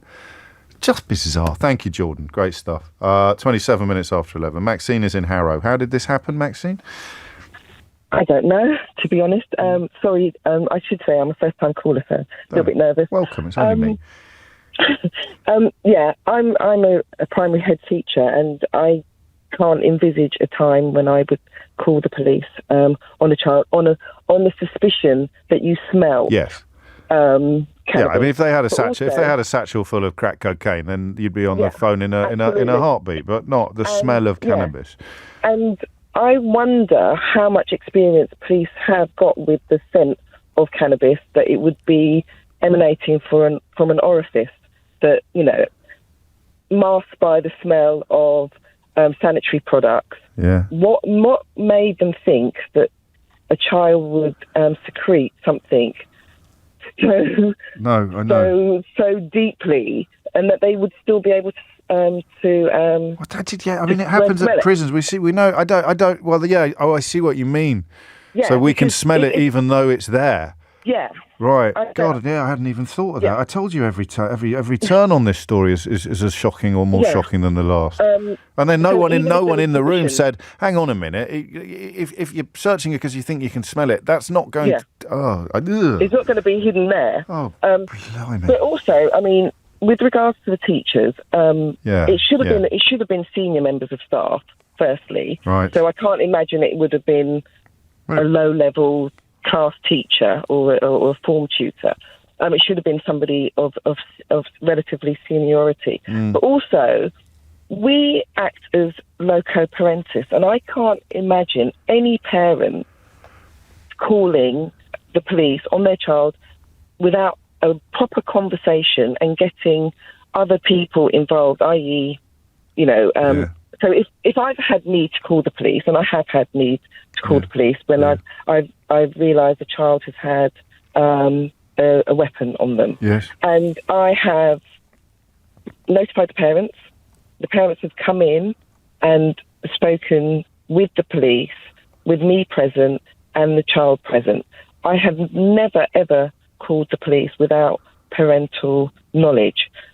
Not consent, but parental knowledge. Yeah. And I don't know why no one had the foresight to call the parents. Well, they may have done. I don't know the details, but it doesn't really matter, does it? Because even, as you say, in loco parentis, someone should have been saying, "You can't do this. You simply can't do this." Every time I read it, I think that I'm tripping. It's just unthinkable, the idea that they asked her to remove her sanitary towel. Yeah. The poor kid. And what was the aftermath in terms of what support was she given when, because the police would say no further action was taken. Yeah. And so what happens then? I think I can't remember, but I know that I read about impacts on her mental health and that she was receiving counselling. But you just, the mind truly boggles. And then to learn, as we did shortly afterwards, that it's not, it's not a one-off. Scotland Yard had admitted overusing its power. Even the phrase "its power to strip search children" sounds like something out of a dystopian novel, doesn't it? Something out of The Handmaid's Tale. Well, I've never searched a child physically. We always ask children to remove things from their pockets and empty out their school bag, take off their socks and shoes. I've had children hide money in their shoes, but I never physically stripped, searched, or searched a child. I've never put my hand on a child, and I certainly wouldn't do that without a parental. No, of course, no. Well, I mean, there was no appropriate adult present either. That's one of the things that may lead to. You could say that the teachers were appropriate adults. I think they were on the other side of a closed door, if I remember correctly. But that shouldn't have happened either. Any person subject to a search involving the exposure of intimate body parts is in a vulnerable position, and they are entitled to be treated with respect, said the director of the Independent Office for Police Conduct. Shall I tell you what I think happened? I think that the 15-year-old girl was probably pretty outraged by what was happening to her, and they used the strip searching as a means of humiliating her. Yeah, I mean, there's lots of stories of humiliation and using strip searching as a tool or a weapon in order to gain some kind of compliance and to break someone's spirit, and that's historic. Well, it's historic, but not so much for outspoken white children. No. Absolutely. Didn't happen to me. Yeah. Maxine, thank you. You made us late for the news, but that's because I was listening so closely to what you were saying, I forgot to look at the clock. I'll get the hang of this job one day. Thomas Watts is here now with your headlines. James O'Brien on LBC. James O'Brien on LBC. That's, of course, what institutional racism is, isn't it? So if, as seems likely, this 15-year-old girl was strip-searched in a hideous fashion, up to and including being ordered to remove her period product. Thank you, Andy, for picking me up on my language there. Then institutional racism involves not actually having a problem with a young black girl being humiliated in this way, because although you would never tolerate it being done to your daughter or sister or friend, your institutional racism leads you to a place where you think it's different for a 15-year-old black girl. And unfortunately, that would seem to include the police. Rishi Sunak's just released a short video about XL dogs that I am going to play to you because it's genuine breaking news, and more stories emerging. It's a weird one. I said it to you last week with the rack concrete. It's as if the news is a magnifying lens rather than just a lens. And when an issue is already in the news, things that would not necessarily have been reported quite as strongly as they would have done a month ago will be reported more. So these so-called XL bully dogs, which are largely a consequence of inbreeding, I was reading this morning, have understandably, after the footage of that horrible attack in Birmingham, become much more in the news. But the decision to ban them, if it's feasible, is probably the right one, albeit that we had a bit of we had a good talk about it, didn't we, earlier in the week. But anyway, here's the Prime Minister. The American XL bully dog is a danger to our communities, particularly our children. I share the nation's horror at the recent videos we've all seen. Yesterday we saw another suspected XL bully dog attack, which has tragically led to a fatality. It's clear this is not about a handful of badly trained dogs. It's a pattern of behaviour, and it cannot go on. While owners already have a responsibility to keep their dogs under control, I want to reassure people that we are urgently working on ways to stop these attacks and protect the public. Today, I have tasked ministers to bring together police and experts to firstly define the breed of dog behind these attacks with a view to then outlawing it. It is not currently a breed defined in law, so this vital first step must happen fast. We will then ban the breed under the Dangerous Dogs Act, and new laws will be in place by the end of the year. These dogs are dangerous. I want to reassure the public that we will take all necessary steps to keep people safe. 11:38, that's Rishi Sunak speaking on social media a few moments ago. I haven't forgotten my hook and tease, actually, on this occasion, when I asked you shortly before 11 o'clock why you thought Enoch Powell might be trending and what it could possibly have to do with next year's London mayoral election. I'm leaving it hanging deliberately. It's such a bizarre and unpleasant story that it actually merits a guest, which is why we will be inviting one onto the programme in about 7 or 8 minutes' time. You are going to find it quite hard to believe, but I'll give you another clue. I didn't find it that hard to believe. So we've got two little clues now as to why Enoch Powell is trending this morning on what we used to call Twitter. Clue number one, it's got something to do with next year's London mayoral election. And clue number two, you might be shocked by this news, but I wasn't. I wonder if I could think of another clue before 11:45. I don't know, but we are currently discussing, I would say linked, but rather different matters at the moment. Dan's in Leeds. Dan, what would you like to say? Hi, I haven't called a radio station before, but when I heard what you were talking about, yes, I thought I had something relevant. Thank you. That's that.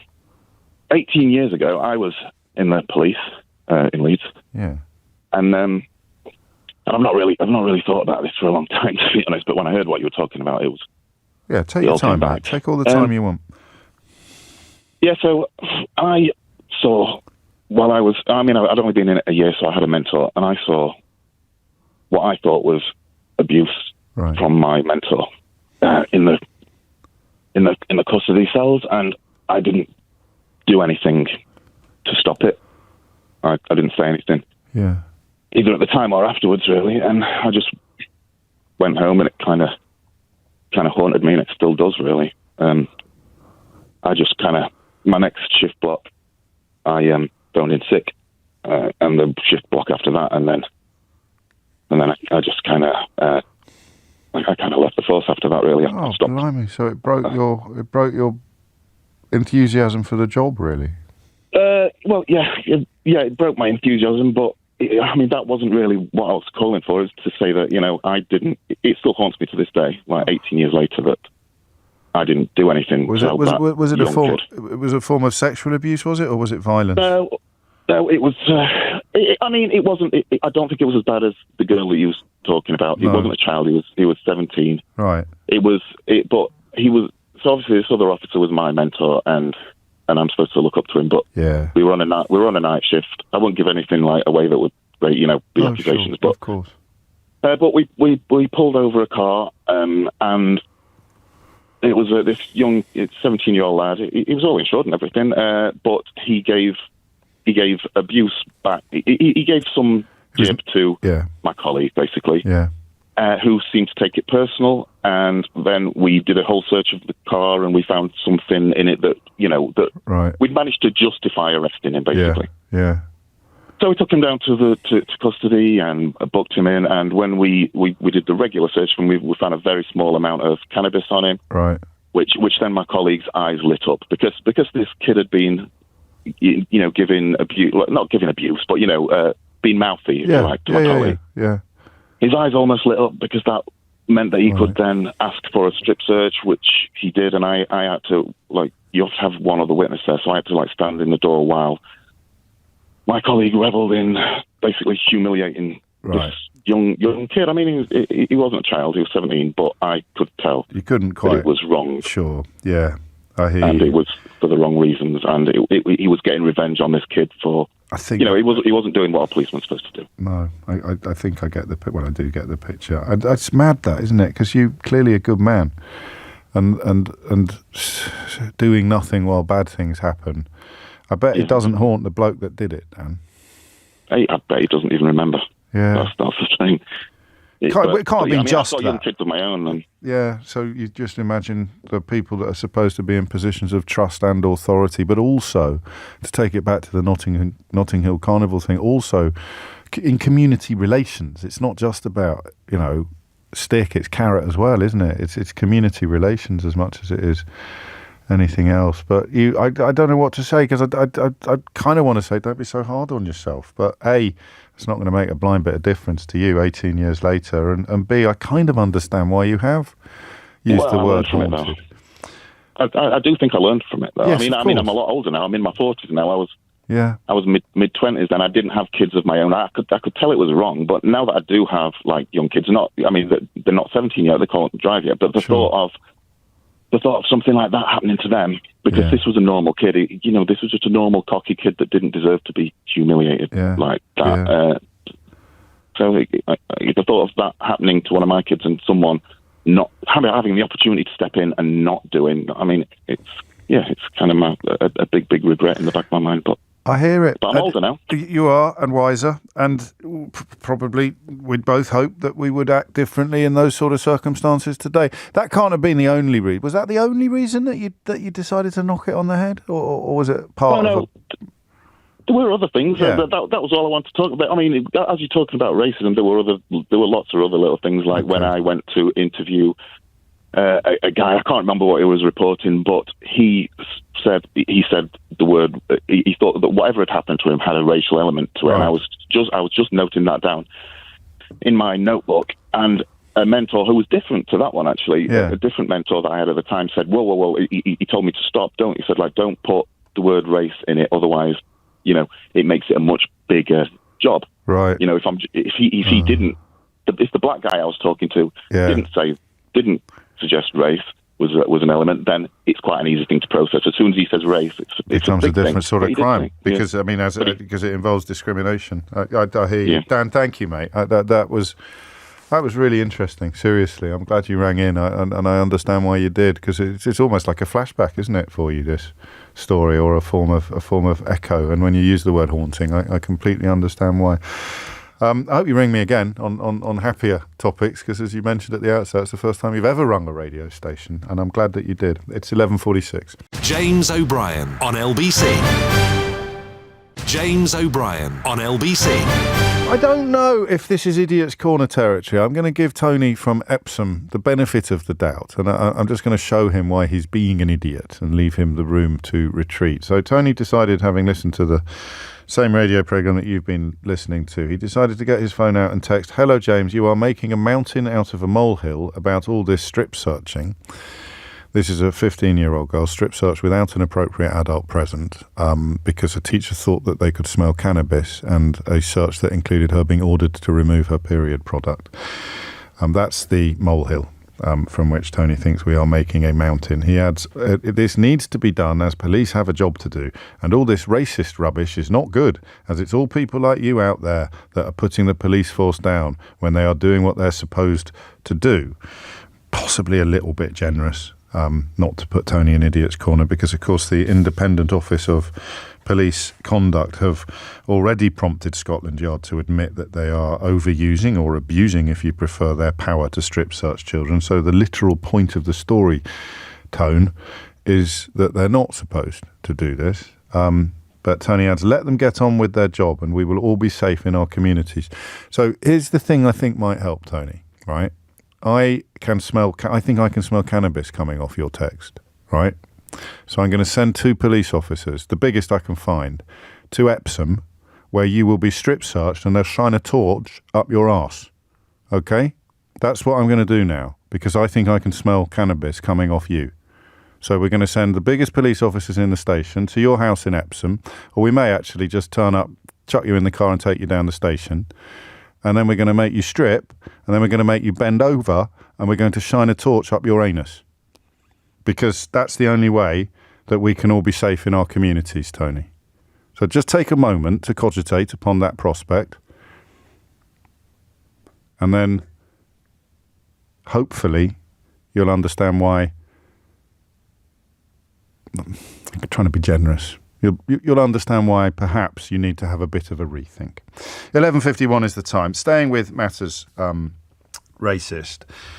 The organisation Hope Not Hate, who, as you know, are great friends of this programme, have undertaken an investigation into the Conservative candidate for London Mayor, a woman called Susan Hall. The clues I gave you were that Enoch Powell is trending on Twitter as a direct consequence of this investigation. I also mentioned that I'm not quite as shocked by it as others might be, because Susan Hall has come to my attention in the past, not least for tweeting that her enthusiasm for Liz Truss's mini budget, you remember the one that knocked £35 billion out of the British economy in a matter of minutes, she tweeted that it must be good because James O'Brien doesn't like it. So she's clearly unlikely to be accepted as a member of the Brains Trust anytime soon. But it turns out that tweet in particular wouldn't even make the top 20 tweets, obnoxious tweets, posted or liked by this politician.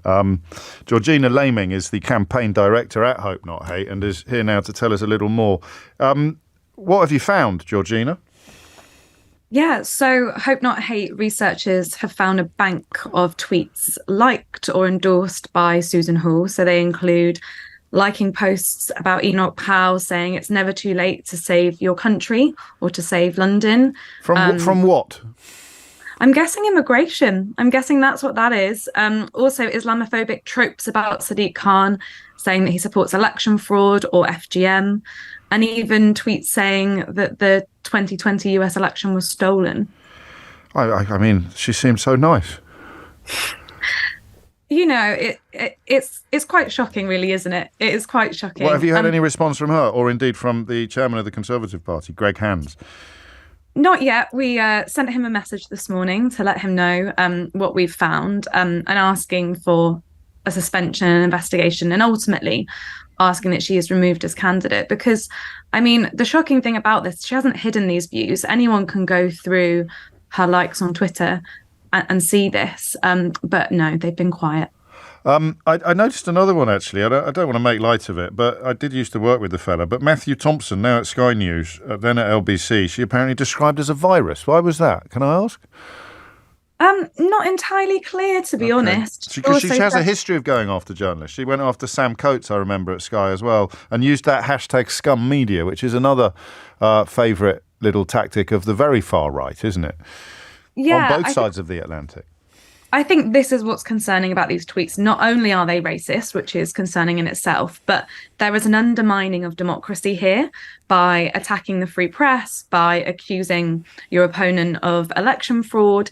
It's a far-right tactic being used by a mainstream candidate, and that's why it's so concerning for us. What prompted you to look into it? What were the? I mean, I presume you were bombarded with them, but was there a particular clue, a particular reason, an entry point to trawl through this filth? I mean, unfortunately for Susan Hall, this isn't the first time it's happened, and so she's somebody who would be on our radar, like any candidate would be from any party.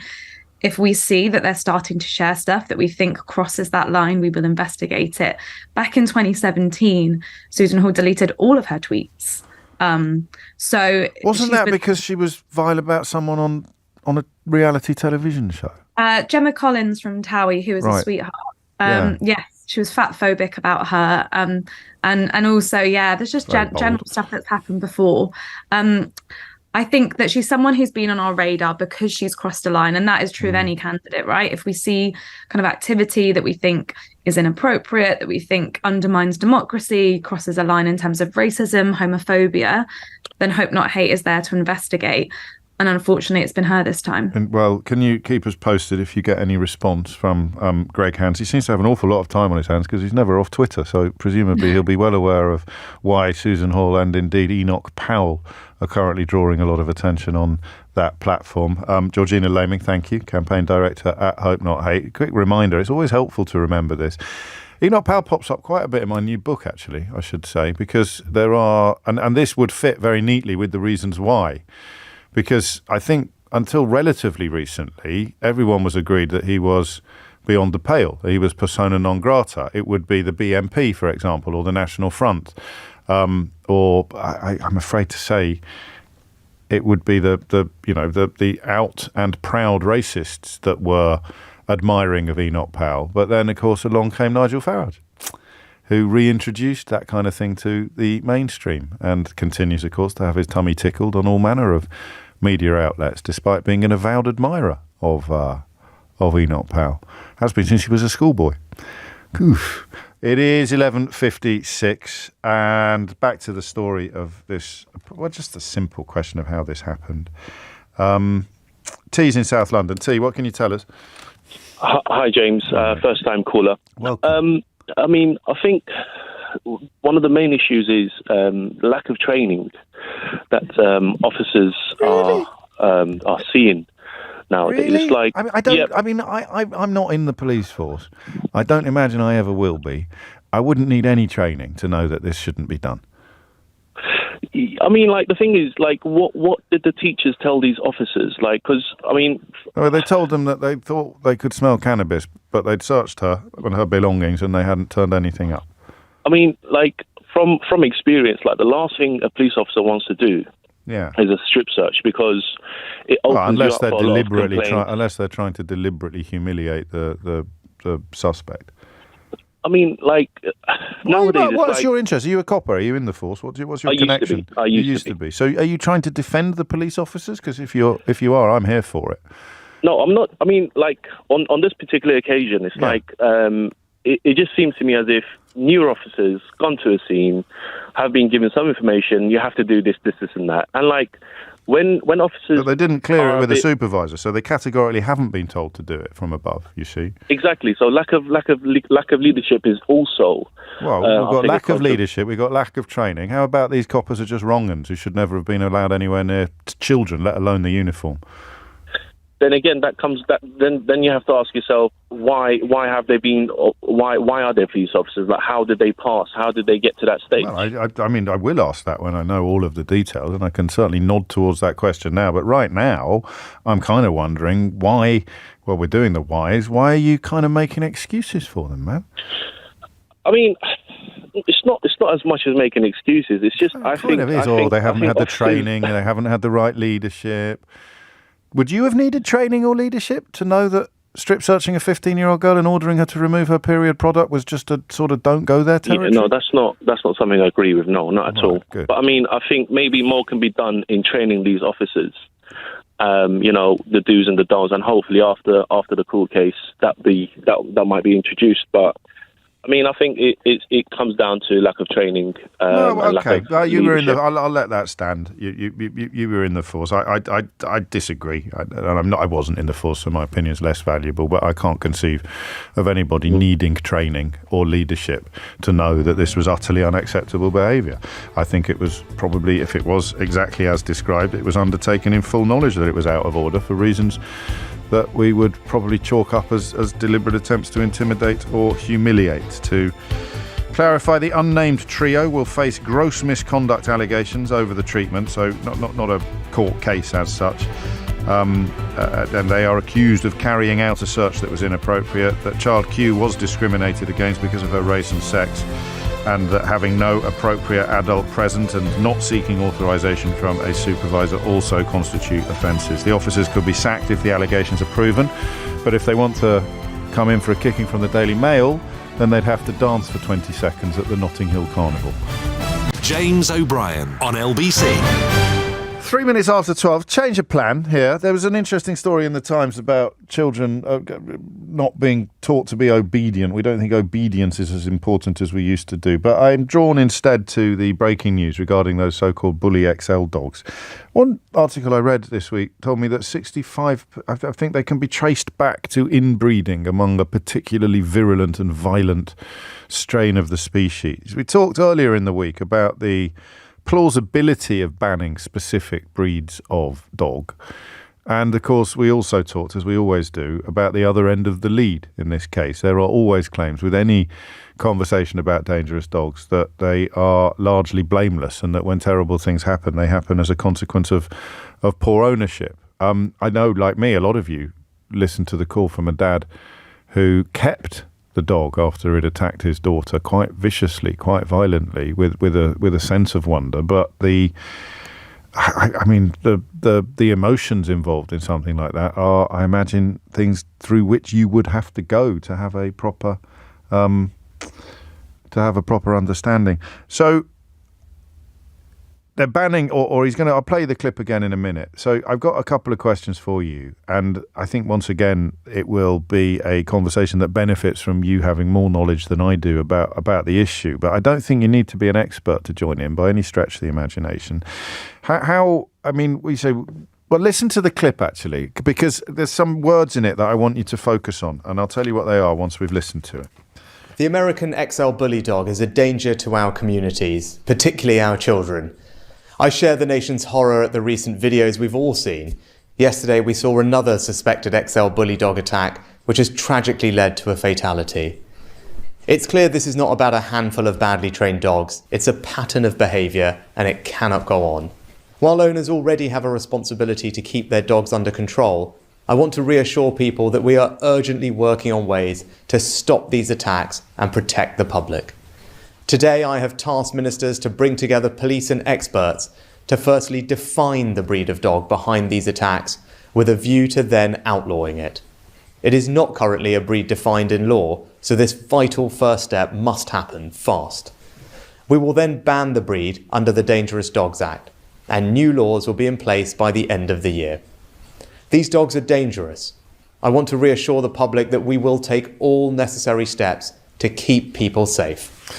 I don't want this to be an hour in which we criticise Rishi Sunak. We had plenty of that in the first hour, and so the temptation to accuse him of jumping on a bandwagon or having a knee-jerk reaction, if that is your view, then you're going to have to make it evidentially, not just because you don't like Rishi Sunak or you don't like the Tories. I put the three words I wanted to pick up on there were pattern, or pattern of behaviour, but pattern in particular, define and outlaw. So I just want to ask questions that I don't know the answer to, if I may. And one of them is, how do you define a breed? I don't know how you define a breed. How do you define a breed? 0345 6060 973. And I don't know how you successfully outlaw a breed. Last time this happened with the breeds that are currently outlawed, what did they do to the dogs that were already in families, that were already owned? I genuinely don't know. So this is a bit of a weird phone-in so far, because it is things that I could find out the answer to, but I'm asking you instead. What happens to the dogs that were already owned last time round? Do owners of these dogs now face confiscation and destruction? 0345 6060 973, because I'm a dog owner, and although it's highly unlikely that crosses of Cavalier King Charles Spaniels and miniature poodles are ever going to end up on a dangerous dogs list, the idea of the authorities turning up and taking her away it's quite chilling to me. Yeah, it's quite chilling to me. And then the third question is, and this might be where we leave the door a little bit ajar for Rishi Sunak bashing, although as I've said, I want it to be evidenced. How feasible is this? I almost want to know whether it worked last time. So there are two very, very fact-based questions, and one more opinion, I think, than detail. So stop being... There we go. It's nice to hear a speech from Rishi Sunak that doesn't contain the word deliver, says Chris in Brighton. Is this a sixth pledge? I'm not sure you're taking this quite as seriously as you should, Chris. And I would stress, I'm not criticising Chris, that, you know, although we may manage to have some moments of levity in this conversation, it is prompted in part by, as the Prime Minister said, by another fatality. This... Again, in the West Midlands, actually, happened yesterday afternoon. The victim taken to hospital and subsequently died. So how do you define a breed? That is just something that could almost be on Mystery Hour. But I don't know the answer to the question. You might do. If you do, call me and tell me. How do you outlaw a breed? Does that involve destroying all the dogs that have been defined in current ownership? And then finally, how feasible is this? Well, actually, finally, is this the right thing to do? So we bring into that the feasibility of it, the morality of it, and all the rest of it. 9 minutes after 12 is the time. Henry Riley is a respected LBC journalist. I suppose I'm not meant to laugh at that, am I? I'm a little surprised at your response. I was hoping to make Keith laugh, not actually you. Tell people why I did that. This is the story we did the other day about Surrey Heath Borough Council. When it was raised at their council, they did describe me as a respected LBC journalist. I was more surprised by journalists, let alone respected. So the respected copyright Surrey Heath Borough Council, the respected LBC journalist. Henry Riley, you spent time with a XL bully dog owner this week. Did your opinion, and I know you are not in the business of opinions, you are obviously a reporter. We call it the Theo Usherwood principle. You're not allowed to express an opinion on the programme, however much provocation you have to endure from me. But did your attitude, your view change with familiarity, with exposure to them? Yes. Right. So I'd be completely lying if I said my view didn't ameliorate when I met Dublin, which was the name of great word. It was maths last time you were here. Now we're doing thesaurus. Wow. So Dublin was an 8-stone American bully who I met on Wednesday, and his owner David was very nice, very kind, inviting me to North London to come and meet him. And the first thing that happened when I got there, and I'd say I'm a dog person normally, but this huge dog ran towards me, and of course I was slightly nervous, and he was very clear before the owner David that he was very friendly, and he jumped up on me the first thing this dog did, but he was nothing but friendly. And so I appreciate I'm not speaking for all XL bullies or whatever, but it was very friendly, it was very calm. I mean, there was quite a funny moment, James, where after it ran up to me, it instead decided to lie on its back and sort of ask for a tummy tickle in that way dogs do. So it wasn't this sort of, I was going with expecting to have expecting to be slightly concerned, and that certainly didn't happen. And when you say big, how big? Is the dog? Yeah. So 8 stone is... They've got really strong arms. How much do you weigh? Which is, I weigh now... What do I weigh? I know in kilograms. Yeah. I weigh 88, 89 kilograms. Right. So what's that, about 12 stone? No, it's heavier than that. Is it heavier than 14 stone? Okay, yeah. so over half your weight? Yes. Okay, and that's big, isn't it? Their arms are huge. Yes, which is really interesting. Is that the correct term? Is it arms or forelegs? Oh, no, 4 legs. Four legs. Yes, sorry. Okay. Their forelegs are huge because there were a few other people in this. It was a walking park, which is sort of a safe park for certain dogs who may be interested in other dogs in the park. And whenever it saw a sort of other person passing through, it didn't run up to it. Instead, it just sort of stood there with its forearms. Yeah. And you could see just how strong this thing was. And in terms of its diet as well, it doesn't eat dog food. So, say with a few XL bullies, they told me they will cook it as steak. They will give it sometimes gammon and eggs. It likes blueberries, broccoli. It has a better diet than me. Yeah, but we haven't discussed your diet on the programme. It is shocking. It's not, reduced section of a supermarket. But anyway, it was vegetarian kebab meat from the reduced section of the supermarket you had for your tea a couple of weeks ago. That did happen. Yeah. That roll. We digress slightly. So do we know where the phenomenon comes from? I mean, do we know, A, where it starts, and B, why it has suddenly become, I mean, partly because of filmed attacks, it feeds the news agenda, but why hasn't this happened sooner? What I thought was interesting talking with David is he admitted that actually, I mean, he's very much a dog person, but that he accepted that they have a ferocious look, which is how he described it, as ferocious. And indeed, his video is leased out. It's a dog actor, believe it or not, Dublin, the dog I met. So it's used in TV shows, in music videos and whatnot. And he said it's often used to have that sort of angry, ferocious look. And so I think there's a recognition there, and he would certainly suggest that perhaps people buy this dog, because he used to be a breeder as well, people buy this dog in order to look tough, and in some instances. So I think there's a sort of sense as well that it's perhaps an easy win for the government, this, and there was no cross-party, there's no sort of opposition. Well, you can't. I mean, you can't really stand up. There's lazy politics, perhaps, but you can't stand up and say, I'm on the side of the we used to call them devil dogs when I was younger, when we reported on these stories. And do we know, and I'll take calls on this, but David will now be very worried, presumably, about the fate of Dublin. So I've been trying to find out what will happen with regards to this. I was speaking with Lord Baker, the former Home Secretary, who actually introduced the Dangerous Dogs Act back in 1991. Kenneth Baker. Oh, and he was suggesting that actually there will be a case for a lot of these dogs to be destroyed. That is the official expression, which I know is not particularly nice. But no, we've got to do it, haven't we? From what I understand, James, there will be legal requirements now for XL bullies to be muzzled in public at all times. Right. There will be a requirement for them to be on a lead in all public places, and for all XL bullies to be neutered. Crikey. Oh, okay. So that obviously removes the prospect of the next generation, although it's presumably not the most open and regulated market in the first place. So hard to guarantee. And a couple of my callers pointing out that if the actual ban on American pit bulls, or sort of some of the dogs that were supposed to have been banned last time, had happened, then this breed would never have come into existence. I don't know about that. I shall find out from my callers, as always. That's the very highly respected, or very respected? Very respected, I think. Very respected LBC journalist Henry Riley, with the latest on his personal experiences with an XL bully dog this week. And you know, as Henry spoke, and he balked himself at the use of the word destroyed. I used to get on my high horse on dangerous dog subjects. I explained this to you earlier in the week, before I was a dog owner. And it's an interesting question. Why would you like to own a dog? Why would you choose, when there is so much to choose from? Why would you choose a dog that is so almost deliberately aggressive or obnoxious, whatever words you prefer? But the phrase there, that the dogs would be taken away and destroyed, I'm afraid I'm struggling with that a bit. James O'Brien on LBC. James O'Brien on LBC.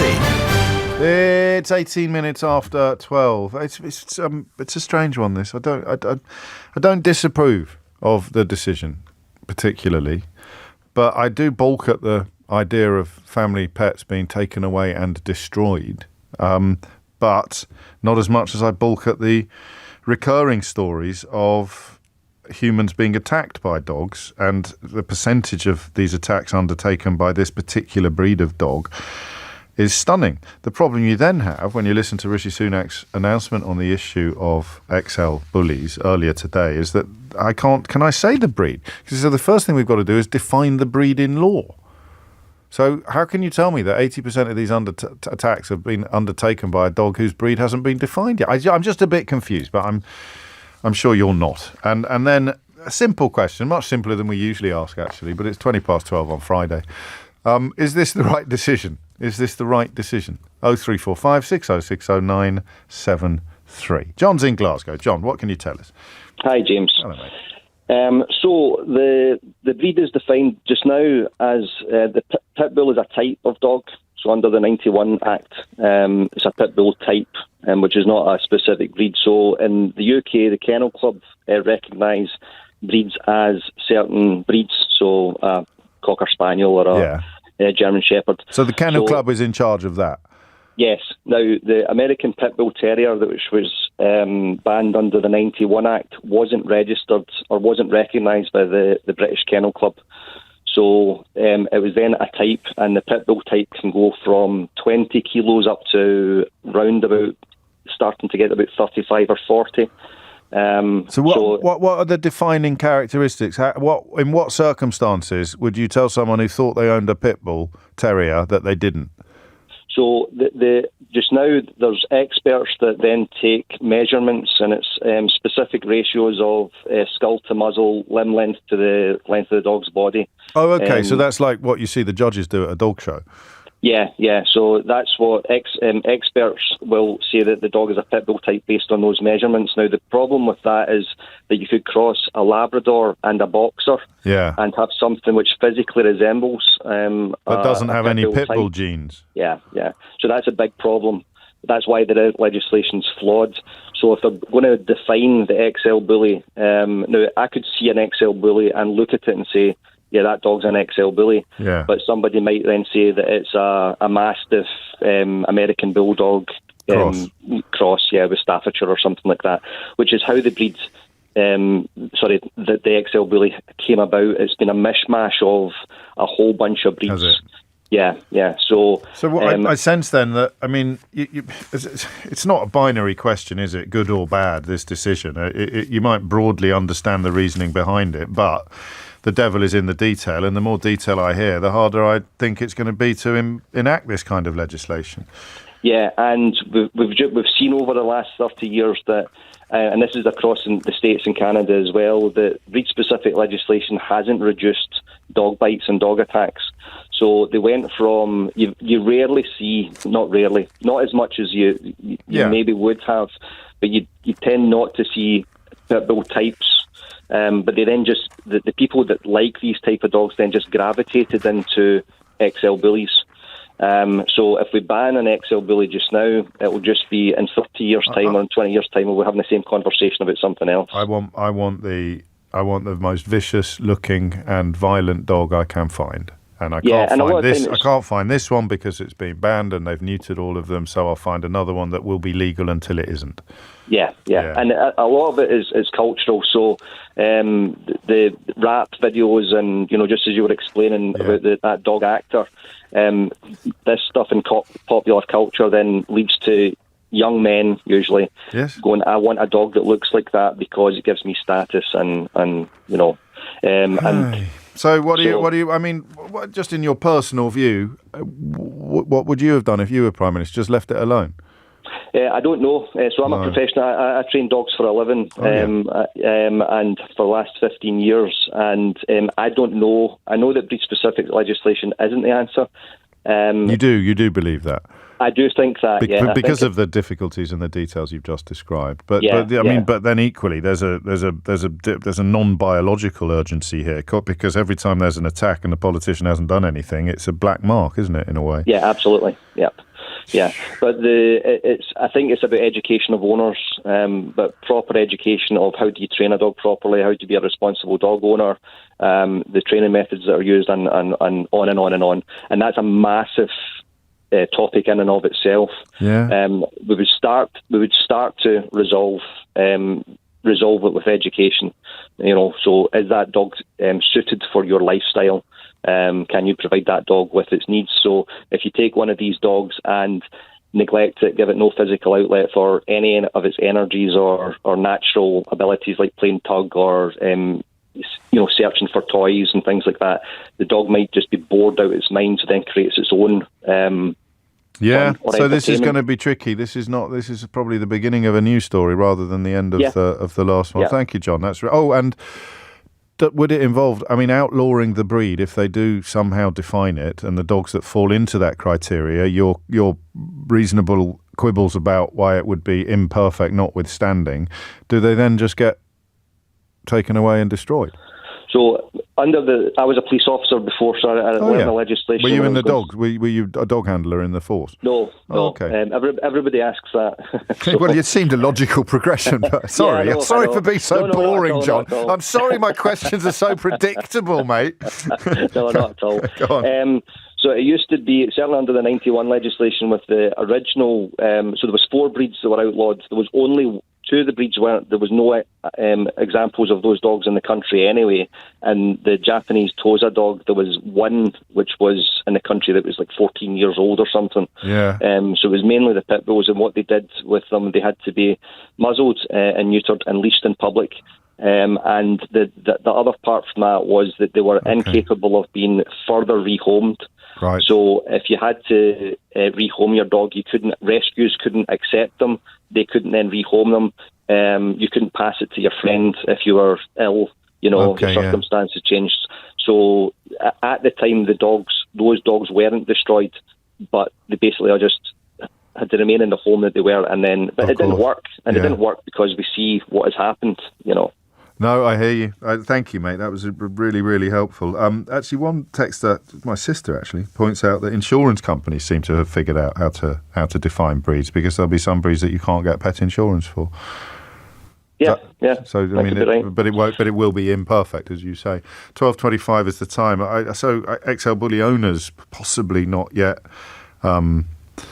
Not quite in the zone I thought they might be in terms of concern or fear. But the broader question, of course, listen, I'm discombobulated by use of the word destroyed, because it's we usually say put down, don't we, which sounds somehow more manageable. But that's just me being silly. You're either in favour of this or you're not. And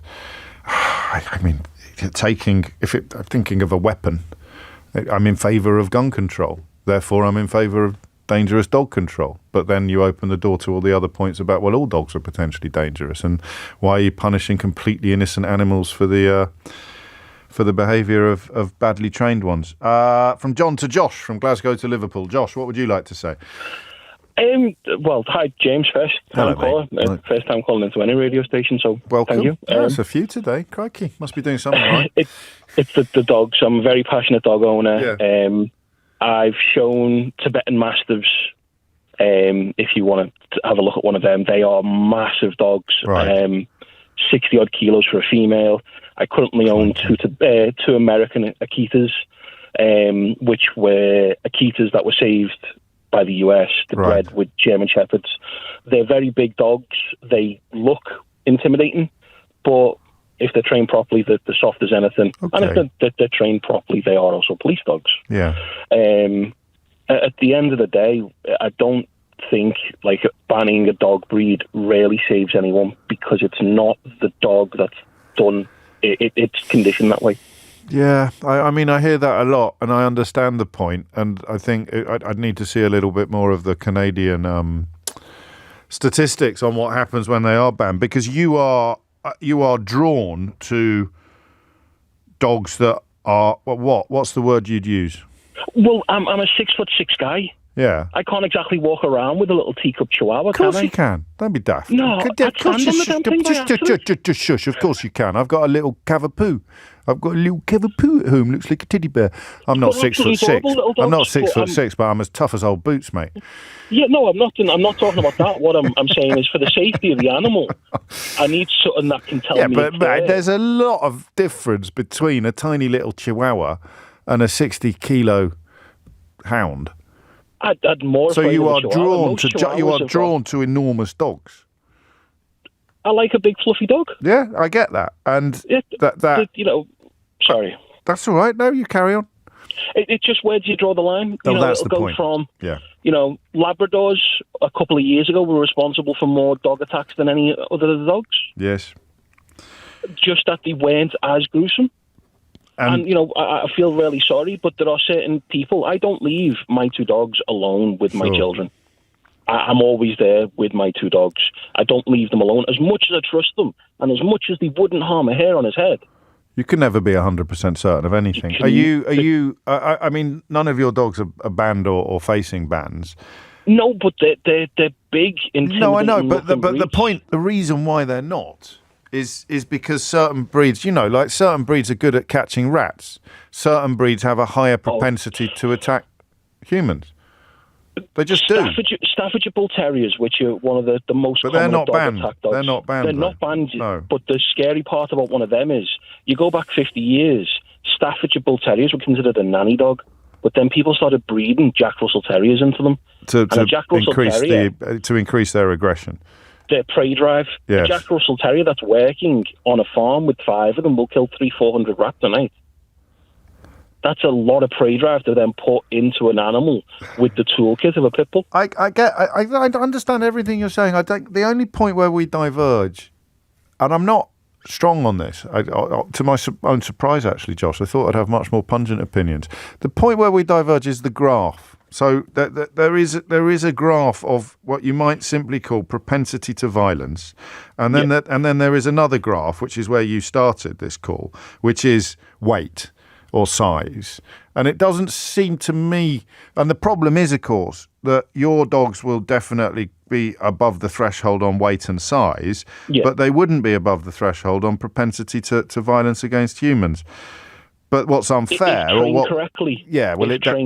trained correctly, then that's where it becomes a bit arbitrary, isn't it? Because any dog, even your dogs, if they were brutalised and half-starved they'd be vicious as anything. No, I completely agree. Yeah, what I would say is, instead of punishing the dog breed and like certain dogs that have been abused cannot be saved, and euthanizing them humanely is the only way. But on this one, on this one, there's going to be dogs who've never put a paw wrong, who could be facing a death penalty, couldn't they? Potentially. Exactly, and it's the same way they treat guns. People can still own guns in this country, but there's licensing and training involved.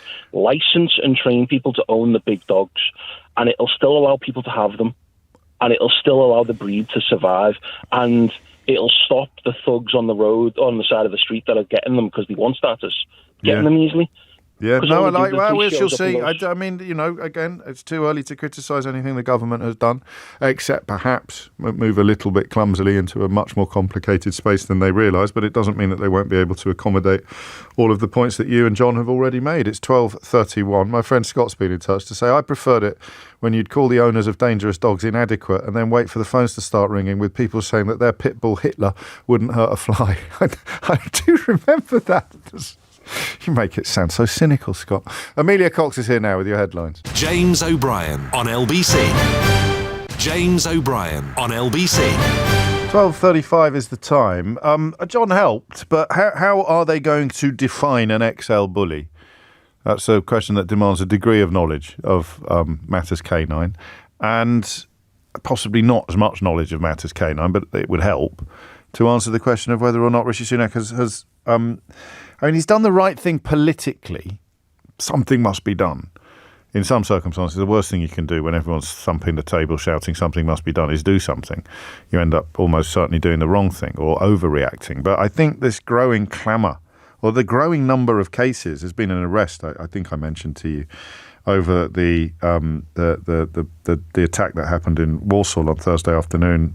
It's been confirmed today that the victim subsequently died. But I mean, they are strange conversations, because at one extreme you ban all dogs, and at the other extreme you have people allowed to keep, wolves as pets, and then somewhere in between there is a line, and on one side of it you can keep your dog and on the other side you can't. And I've never had this before. I always used to conduct these conversations from a very different angle, but I don't quite understand how you draw that line.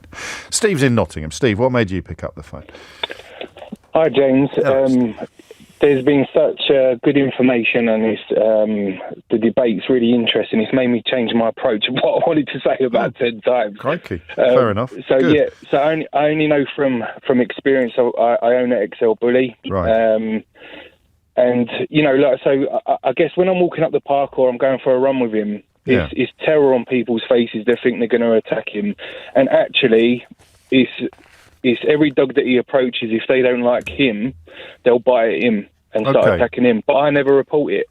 It's not for me to. It comes expected that my dog can take it because the way he looks, he should be getting set upon, and I'll let's just move away, sort of thing. So you're talking about the irresponsibility of other owners, really? Absolutely, and fair it's enough. always from it's always from quote unquote lesser breeds that shouldn't be. You know, like someone mentioned a poodle or whatever. Yeah. The amount of bites and attacks I've heard from people that have had that from poodles. I know it might not be life-threatening, but that is pertinent. That is pertinent, but it can still hurt. Let me back up a little bit, because I am interested in the impulse. Because when you know, you say I can see the terror on everybody's face when I'm walking him. Yeah. I mean, I'm not sure I want to see terror on everybody's face. Me neither. Well, then why did you pick that particular breed of dog then? So, well, first of all, it's other people's ignorance, isn't it? So they don't know the dog. Well, but we're not. We're talking about me. I'm an 18 stone. Fair enough. But there are a lot of dogs you could have chosen that wouldn't have. And part of the reason the terror is there is because of all the stories about attacks. So it's not just ignorance. It could actually be knowledge that is making them spooked. So what's interesting, that's the circle, isn't it? So you get a story, then your story's a story, then that dog's going to look at someone a certain way, and then it correlates with the story they've Yes, I think that's true. There's an element of chicken. chicken and egg here, isn't there? An element of chicken and egg. If we hadn't read all the stories, then we wouldn't be as scared of the dog. But then equally, if the dog hadn't got a propensity for attacking humans, we wouldn't have read all the stories. And of course, it's the size of the dog that makes the attacks more dangerous and more therefore more newsworthy. That was going to come on to my other thing. So my dog is powerful, but I chose this particular breed. I had to put my dog down, which was a staff prior to him. Right. I had to put him down. He got cancer of the nose, actually. He was during lockdown. Yeah, it was awful. Yeah. So I wanted to bring another family dog into my home, and like someone else mentioned, they're made up of 5. The lineage is made up of 5 different bulldog, mastiff, etc., etc., etc. And I can honestly say, so when I brought him in, I got 3 cats. I had chickens at the time. He didn't eat them, by the way. But I had chickens at the time. And, you know, it took 18 months. He's the hardest dog to break. It took 18 months to break this dog. Right. He understood, you know, the pack, the levels, obedience, recall. So there is potential, if they're not raised right, there is potential, you can see it, that they want to be dominant because that's, I guess, what they're bred for, and all of them breeds combined, that's what they are.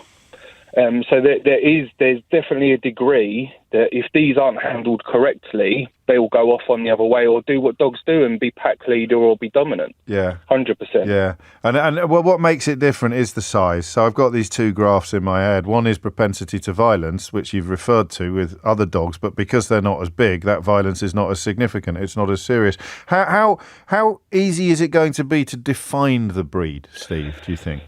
Well, I'm certainly not going to give them any ideas on radio, but that is definitely it's going to be whatever that lineage it leans towards. But then you can have different mixes of that lineage, and are any of those 5 breeds banned already themselves? Well, Pitt is, so Pitt's in there. Right. So there will be some. But again, it depends of where it leans to. Yeah. And also, this is something else I was going to say. So he mentioned the XL Bully. Well, XL Bully is just the exaggerated version of what the Bully is anyway. So they could ban the XL Bully, which can be an absolute monster in terms of weight and size. How big is yours? So he's 40 kg. 40 kilos. Okay. So actually, the lad in Liverpool's dogs were bigger, weren't they? But just not banned. There you go. It's a tough one. Well, are you worried? I mean, what will you do? Will you go on the run? Yeah, I'm going to be really conspicuous with my Excel bully. 18 stone Steve and his Excel bully. Going like Daniel Khalif, mate. Like Daniel Khalif trying to go undercover and stay off the road. Be like The Fugitive, but with a 40-kilo dog. Yeah, have you seen this man? Everyone just looks out the window and sort of points, oh, he's over there, you know? Well, but what are you? I mean, are you a bit worried? I mean, because it does sound...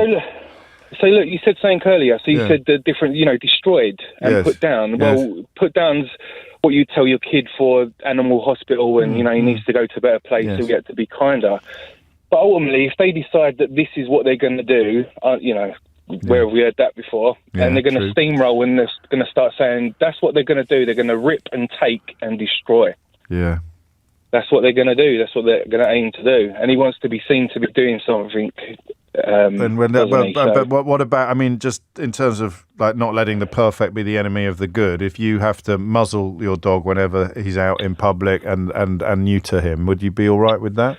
I refuse to. The reason being is I would do. And the reason being is because if I was worried that my dog was okay in any way, he wouldn't be around my kids. Yeah, he'd be taking a walk up the woods with me. I wouldn't have that. Yeah. So my dog has to be 100% compliant and 100% integrated and trained in order for me to have. So the other guy said you can't trust them 100%. I get that. I do get that. You should always be mindful. Yes. But if I didn't trust my dog 100%, why would I have him in the first place? I don't get that. I hear you. No, I hear you. I mean, I hope it doesn't come to that, but I do understand where you are coming from. And as I've said, this conversation, part of the reason why you've changed your mind while you were waiting to come on is because we're conducting it in quite a nuanced way. And the problem perhaps will prove to be that there's nothing nuanced about what Rishi Sunak has announced, or he's left himself in a position where there wouldn't be much room for manoeuvre. John writes, you're quite right that when everyone is calling for action, sometimes you're better off.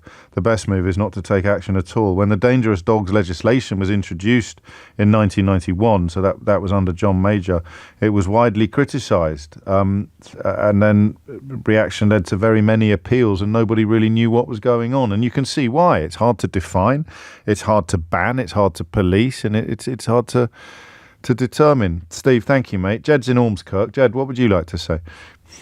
I'd just like to say I've been a paramedic for 28 years, and I've attended numerous dog attacks. Have you? Ranging various breeds. Is it monthly? I mean, I know it's not going to be completely regular, but is it a monthly occurrence? Is it a weekly occurrence? How often would a paramedic's services be required in a dog attack?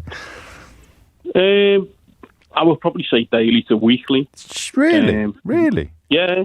Okay. Yeah. Varying from, sort of minor facial injuries of a little, yappy dog has bitten some. Right, you are, yeah. Tetanus and stuff. They don't know. But I mean, what I wanted to sort of kind of focus on was I've actually had personal experience of devastating dog attacks. Yeah. Quite widely reported. Right. Devastating dog attacks. The worst result. If people could see what myself and my colleagues have seen when we attend these most devastating of the dog attacks, yes, it would completely change people's perspective on stuff. I totally understand the idea that it's owners versus animal or whichever. But these dogs are, the weight of them, the power that they have, they're akin to a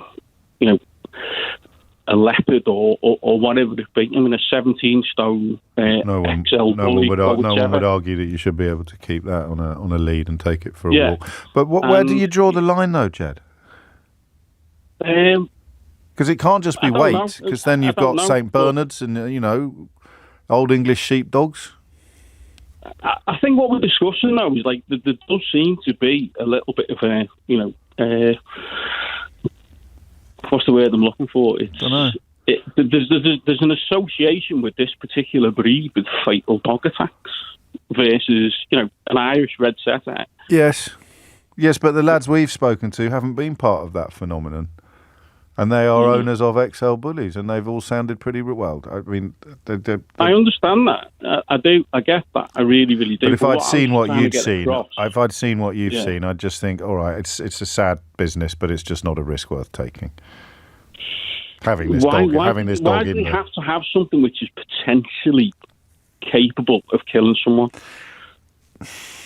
Why do they have to own a dog which could, if it goes off on one or is mistreated or whatever it be, why do they have to own a dog that is capable of that? I just don't get that. I used to do that question as the phone-in on issues like this. It was the only question I ever asked, and I still don't really know, because some people like the look, some people like the you know, it's when you go to a dog show and they're measuring all the bit. People are really... Are you a dog man? Are you into dogs yourself?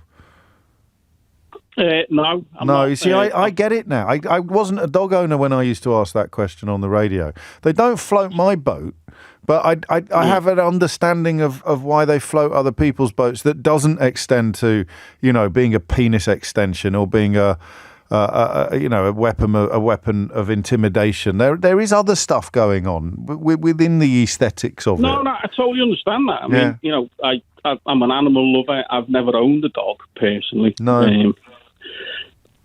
But it is the question. If you bred out the breeds of dog that have a particular capability, stroke propensity for attacking humans, then the world would probably be a better place. But people who own and love these dogs would not agree with that. Their lives, their worlds would be measurably diminished. Jed, thank you, mate. I'm sorry, and I'm glad you rang in, because I think, you know, it's all very well being nuanced and balanced, but the important reminder of the people who have to deal with the aftermath of these attacks is a crucial part of the conversation, I think. James O'Brien on LBC. James O'Brien on LBC. 12:51 is the time. A little word on this week's Full Disclosure, just in case you can't bear the thought of a weekend without me. Clive Myrie, who's written a beautiful book called Everything is Everything, and has written a remarkable memoir, actually. It wasn't intended to be when he sat down to write it, but ended up being a sort of love letter to the Windrush generation, but very much from the perspective of both observer, as you'd expect from one of the finest foreign correspondents in the business, and participant. Began life in Bolton, of Jamaican extraction, and ended up, of course, at the very top of the media game, and the lessons he's learnt along the way. That there's a sort of bookending to it as well. It's just a really lovely book, but it's a very special interview, a very, very enjoyable interview, and one that I know I always recommend, full disclosure, but that's because we choose our guests quite carefully. And very, very, very, very, very rarely do we regret our choice of guest. In fact, we've never really regretted it. But there was one interview I wasn't very pleased. Oh, I've done it again. Every time I say, there was one full disclosure interview out of the 100 that we've done or more, people start texting me with the one I thought it was, and I get really insecure because I go, no, not that one. I thought that one was really... No, not that one either. I thought that one was really good. So do not text me now with suggestions as to which interview it is I'm thinking about whenever I say that there was one I wasn't very pleased with. It just wasn't as good or as much fun as I thought it was going to be. 12:53 is the time. Back to the dogs. Victoria's in Edinburgh. Victoria, what made you pick up the phone? Hi, James. I wanted to weigh in a little bit on the sort of how we define a breed. Yes. So my background, I'm an animal geneticist. So genetics of animals is what I do for a living. I worked that out when you said you were an animal geneticist. Well, I thought to myself, genetics of animals is what she does for a living, Victoria. Okay. So it's something that gets brought up a lot when people talk about how the morphology of the morphology metrics for the Dangerous Dogs Act are, obviously quite flawed, as been discussed already. People bring up genetics as a way of, can we test to see whether or not they are a breed of interest, and therefore, decide. Yes, like a DNA type test. Yeah, essentially.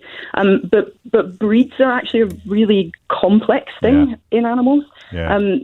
As some of your other callers have already mentioned, that different breeds can make up the kind of genetic history of another breed. So some breeds influence another breed quite a lot. Got it. And depending on how, whether or not it's what we call a closed breed, i.e. they only breed with other animals within the same breed, or whether they're an open breed where they've maybe there's crossbred animals that have come into that. It can be really hard to distinguish them. And on top of that, there's this effect where we line breed for animals within certain breeds as well. So you might hear people talking about like working lines of dogs, where, dogs that have been bred specifically for a job. So, collies, spaniels, Labradors, those sorts of breeds, if they've been bred for their particular job, people quite often advise you not to pick a working line one for a pet, because the traits that they have are different. So within a breed, you can have a lot of genetic variation dependent on this sort of line breeding phenomenon. So, you struggle to determine between breeds, and sometimes those lines within breeds can actually be more distinct from each other than the breeds themselves. So it makes it really difficult. And population genetics, it's a really interesting area to work in, but it can be really, really difficult to what do you think they'll do? Determine them. What do you think they'll do? Honestly, I don't know how they're going to do it. Right. I can't think of a way that is. You'd think they might have spoken to an animal geneticist before making the announcement, wouldn't you, Victoria? Maybe. I don't know. Well, I mean, at least that route I really don't think is going to work. And we know morphology doesn't work. And, other than just eyeballing them, how do you know? And I'm just saying, it's just on the discretion of some judge saying that's one that isn't. That one goes, that one doesn't. If that judge isn't an expert in all the various breeds of dogs, then how can they do it? I mean, legally, how can you do that? It just is, there's no evidence for it, and it makes it, to me, completely unworkable. Oh, well, that was the fear. It's interesting to have it confirmed from a position of such knowledge, such scientific understanding, because of all the variables in place, essentially, isn't it? Yeah, it's without, and I mean, I'm not aware of any population genetic studies in XL bullies at the moment. That doesn't mean there aren't any, but I'm not certainly so aware there wouldn't of be any. a template to compare them to yet, anyway. But it could. No. Well, thank you. I mean that. So, what does your day job involve? What do you do? What are you working on today, if you don't mind me asking?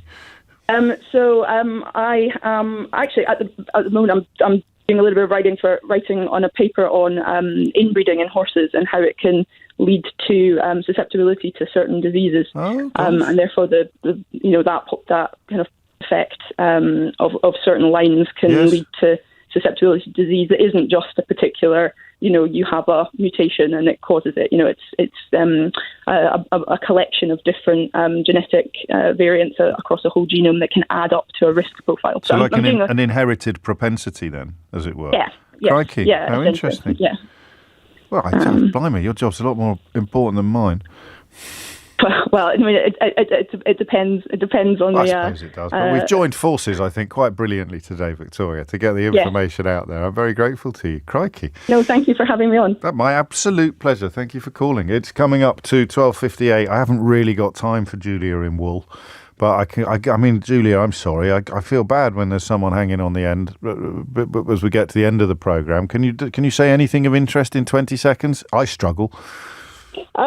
So I was just going to say that we need to regulate dog trainers, and then we can make licensing of owning dogs more substantial, so that, if we had regulation of how dogs should be trained, and dog trainers were regulated, because anyone can be a dog trainer, but then we could actually make, you have to do a dog training course to actually own a dog, and then that can all come into the licensing, and then Yes, I accept that. I don't think I need to do a dog training course to own my little dog, and you'd still have the problem of where do you draw the line for the dogs that you do need, unless you want to insist that everyone gets trained before they're allowed to own. I could live with that, but I just think it'd be quite hard to introduce. Thank you, Julia. I warned you I was short of time. If you missed any of today's shows, or any show ever, you can listen back on Catch Up on Global Player, where you can rewind live radio or enjoy the whole show podcast. You'll also find all our shows there, all LBC shows, as well as the world's biggest podcast. Full disclosure this week with the rather splendid Clive Myrie. I waited all the way to the end of the interview until I brought up my glorious victory on Celebrity Mastermind. That took some work, I can tell you. So do rewind live radio on Global Player. Download it for free from your app store or head to globalplayer.com. Coming up at 4 on LBC, it's Tom Swarbrick, but now in for Sheila, it's Sangeeta Maiska. James O'Brien on LBC.